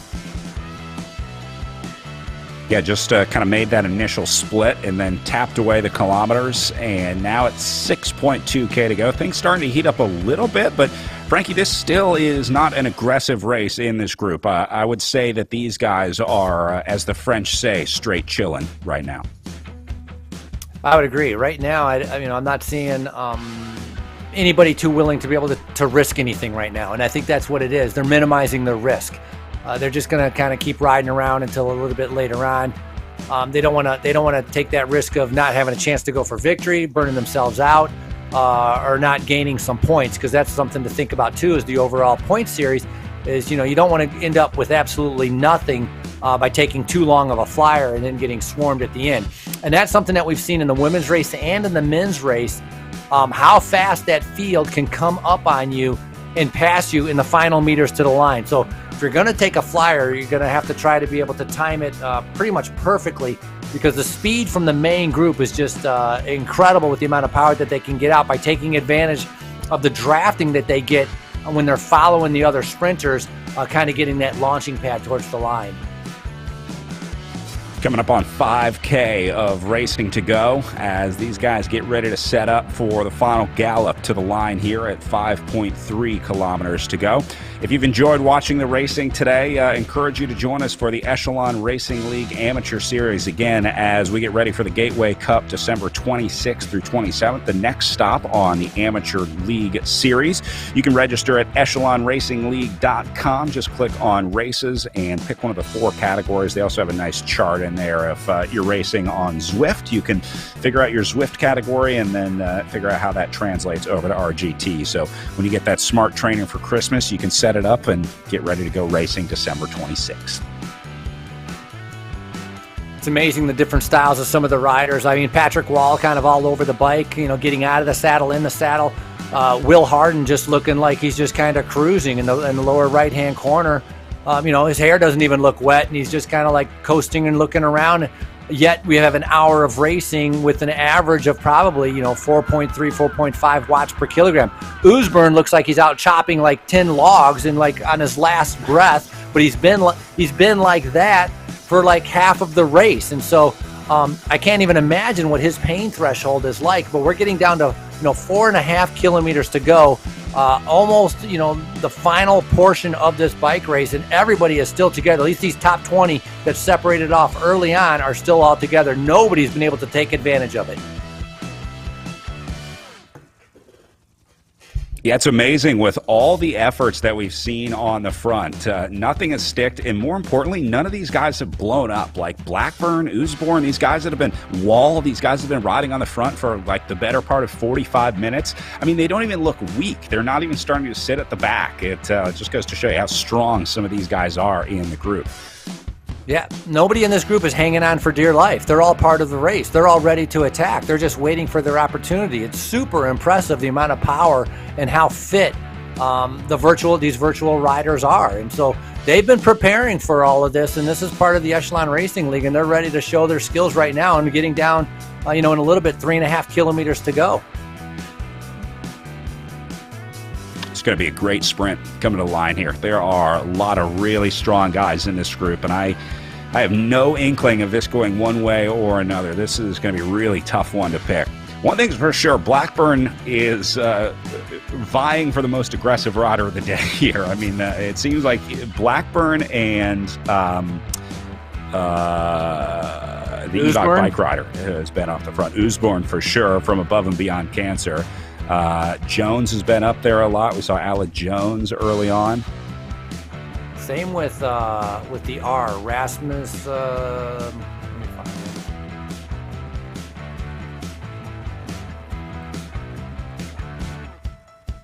Oh, Ruderham is another one that has been up there a lot, being pretty aggressive.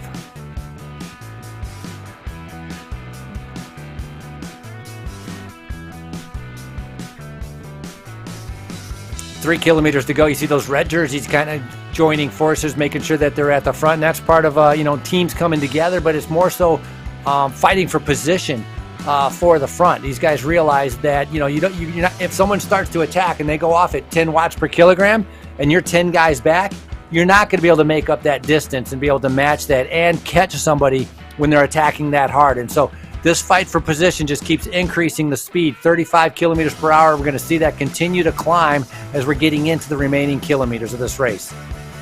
I can't get over the way that Blackburn has been riding so aggressively on the front here. This guy is crushing it, setting tempo at the front of the group for the last 3 kilometers. They're down to 2.5K to go now, and Blackburn, the only rider in the yellow here. You see a few riders in the red trying to close it down, but he is definitely doing more work up here on the front, or was, as now he gets swarmed by the front of the group. So it's going to start to get real chaotic real quick here, Frankie, at 2.3K to go.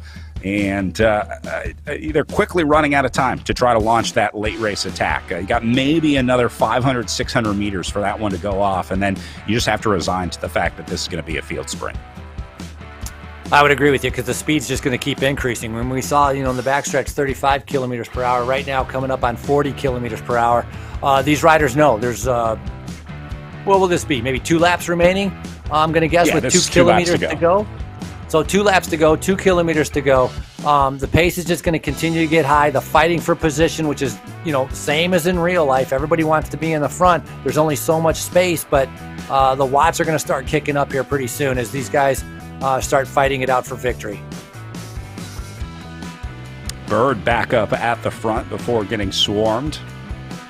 Hutchings, a new name up here in third. The British rider starting to put his nose into the wind. Ben Thomas showing himself in that red jersey, right? Ben Thomas is with the points leader, so he's starting to get himself into a position here. Oh, look at Jamerzik and Blackburn, the two teammates maybe perhaps taking a little bit of a flyer or just maybe a power surge getting them to the front. But the two riders from the same team in the green jersey have just made their way to the front. And Usborne, again, coming right over the top. Well, here we go as we get ready to send these guys out for the final lap of racing at 1.2K. Starting to see the efforts once again. Usborne in the bottom left of that 4-box, going all in on the move here to try to get away as he's going to have a little lead. They're going to hit the line here in just a minute, and then we get 1 lap to go here. So, Frankie, final lap of the Virtual Armed Forces Cycling Classic, and I think we've got an honorary bell ringer here.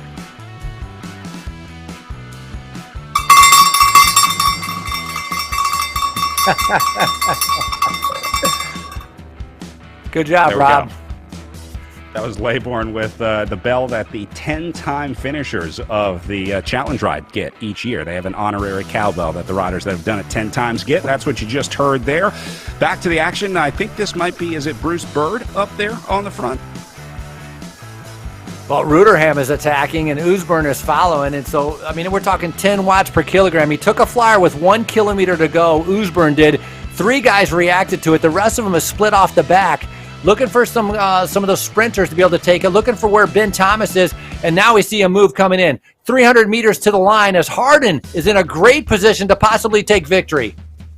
Well, Harden goes early. He's got Usborne on his wheel. Blackburn is there as well. Now Harden and Usborne going to link up. They've still got about 300 meters to go. They're going to get swarmed up the right side and absolutely smashed in the last 200 meters. Here comes Jonathan Crane at 100 meters to go. Evok Bike is going to get one to the front. That's Neil Ostenfeld. I told you Ostenfeld could do it today, and I think he held on for the win. He did it. Neil Ostenfeld of Evok Bike takes the win. Ostenfeld, the secret rider, staying hidden in the peloton the entire time, resting up until it counts. And man, Brad, you had called it. Ostenfeld. We hadn't seen him for much of the race, but we knew he had the power to be able to do it. What a sprint, and timed it out perfectly from Evok Bike. Oh, man, that was awesome and about as good as it gets. I mean, you talk about textbook bike racing. Frankie, as an announcer, I live for days like this where you make a call on air and then it comes true in real life. There's no better feeling. It's like nailing a lead out when you're a bike racer. And this is the first time for that to happen for you, right? Right. I'm just getting used to the feeling. Sorry, I know it happens all the time for you, but I'm still excited because it's my first time accurately predicting a race. You picked it. You picked it out, that's for sure. I mean, he showed up right at the right time, and you had mentioned that he was saving himself, and so that worked out perfect for Evok Bike. So that's a big win. That's going to put on some valuable points for Evok Bike and for Ross towards that overall point series. But, man, that group of 20 never could separate. Look at these guys, sweaty, tired. I'm sure they're hungry also. Can you guys hear me?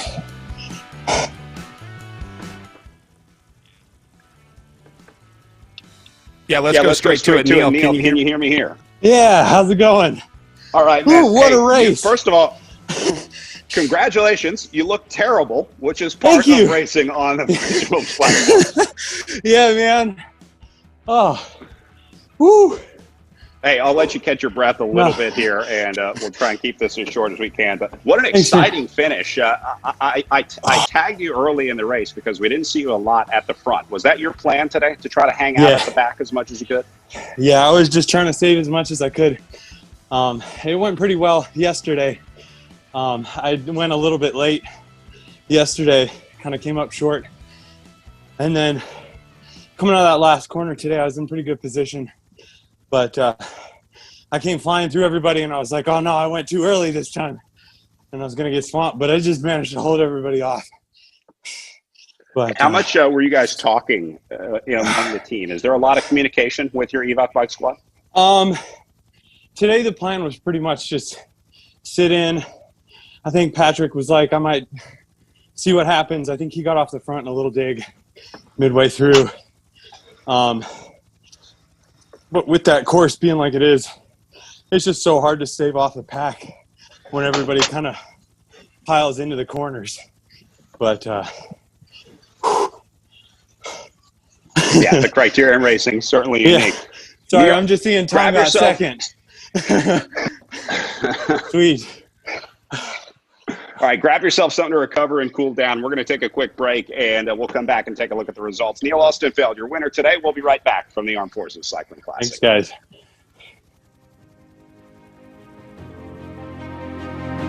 The world is changing. I'm looking to do things better. To improve. Just because it's always been that way doesn't mean it's right. I embrace change. I seek adventure and discovery. I explore and explore. To know the unknown. Even in the toughest moments, we ride together. Even in the moments when we're at our limits. We support each other. It's time to move up a level. To push that little bit harder. Changes we make now will make the future better for all. The efforts we put in today will pay dividends tomorrow. We all have the power to up the game. To build something better. It's not time to play. It's time to get real. It's time to be a game changer.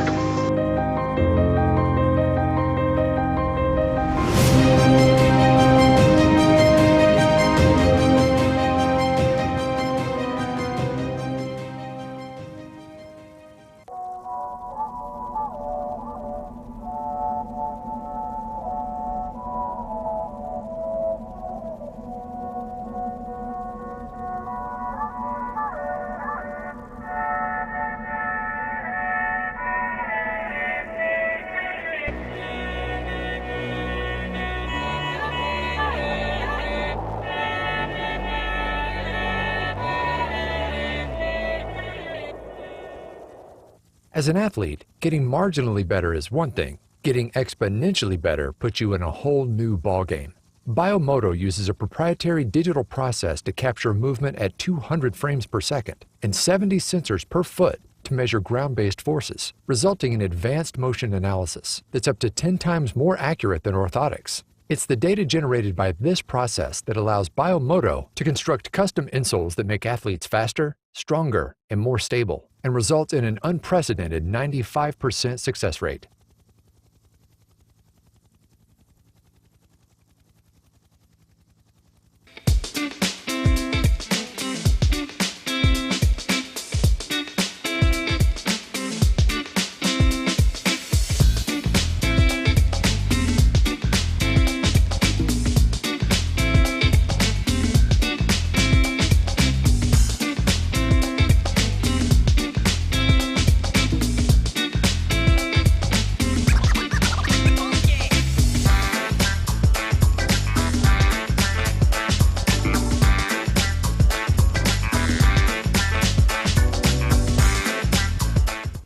All right, welcome back. Wrapping up the 2020 virtual Armed Forces Cycling Classic Clarendon Cup, where Evoc Bike has just dominated at the front of the pro men's race. We just had a word with Neil Ostenfeld, our men's winner.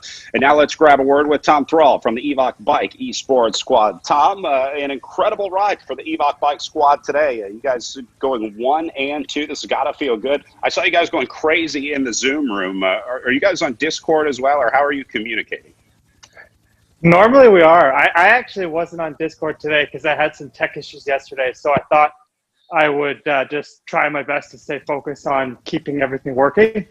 But we've raced together enough this year that we know kind of how to work together even without being on Discord. So we're really kind of functioning well as a team right now. So it's pretty awesome. Hey, what was different today for you than yesterday? You had a tough day yesterday. Was it a tech issue for you yesterday or just the corners? No, it was a tech issue. I was actually feeling really, really good. And I was liking the course. And then halfway through the race, something just crashed. So again, I don't know if it was RGT or it was my iPad or whatever I was using. But it was the first time I've ever had any issues. So a little bit unfortunate. Just like a real life mechanical. Sometimes there's just nothing you can do about it.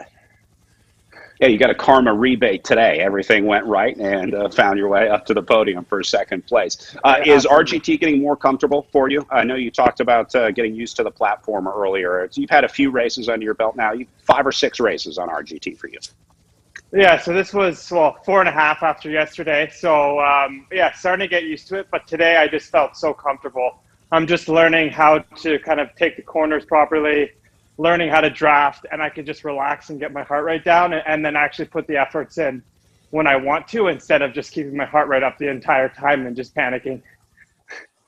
Right on, Tom. Congratulations. Is there any official celebration for the EVOC bike team? Is there any champagne or anything after a win like this? I hope so. So you can send it to 905 20th Avenue South in Nashville. So I'll be waiting for something. All right. You keep an eye out for the UPS man. We'll get that there as soon as we can. Top Thrall, congratulations. Second place. Thank you.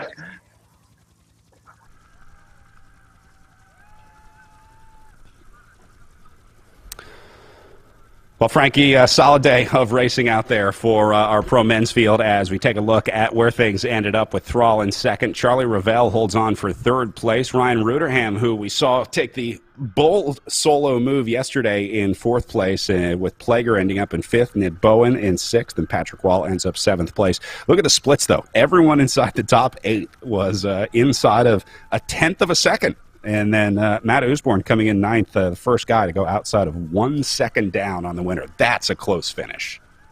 And that's incredible on how you have to time that sprint perfectly. But Alstenfeld did exactly that. Tom Thrall making up for the electronic mistake or that whatever happened to him yesterday. But if you look at that list, I mean, it's a lot of the regular names, but the one that's missing is Ben Thomas, right? He's not on there, so not really sure where he ended up. But exciting race. The amount of power that some of these guys are putting out, repeatedly for over an hour is extremely impressive. And I think, for the virtual Armed Forces Cycling Classic, I think the RGT platform did a fantastic job to honor the race the way it usually is raced in real life. And so a ton of fun to watch.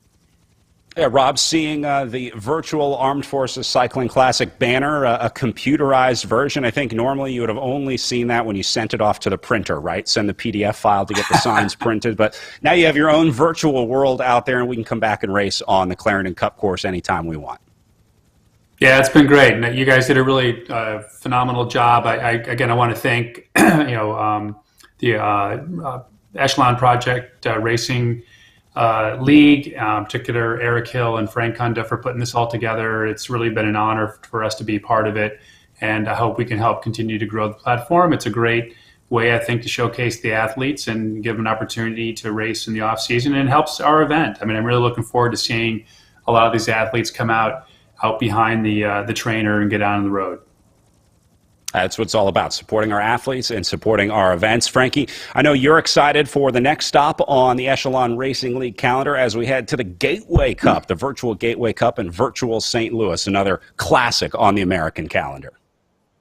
Yeah, a classic on the American calendar. Usually four great races, and the different from St. Francis Park to a bunch of the other downtown area parks. So Gateway Cup's a lot of fun, and I'm sure it's going to be fast because those races don't have usually much elevation gain except for Giro de Montagna, which is only one of the days. Otherwise, we're going to see some massive group sprints, and that's going to be exciting to watch, to be able to see such high speeds. Going to be a lot of fun. Can't wait. Frankie, we have got to get training for the announcer and promoter competition that's happening at the Virtual Tour of America's Dairyland at the end of the series. So let's wrap it up there and get some trainer miles in. On behalf of Frankie Andreu, I'm Brad Soner saying thanks for watching today's race at the Echelon Racing League. The Armed Forces Cycling Classic done and dusted. We'll see you at the Gateway Cup January 2nd and 3rd.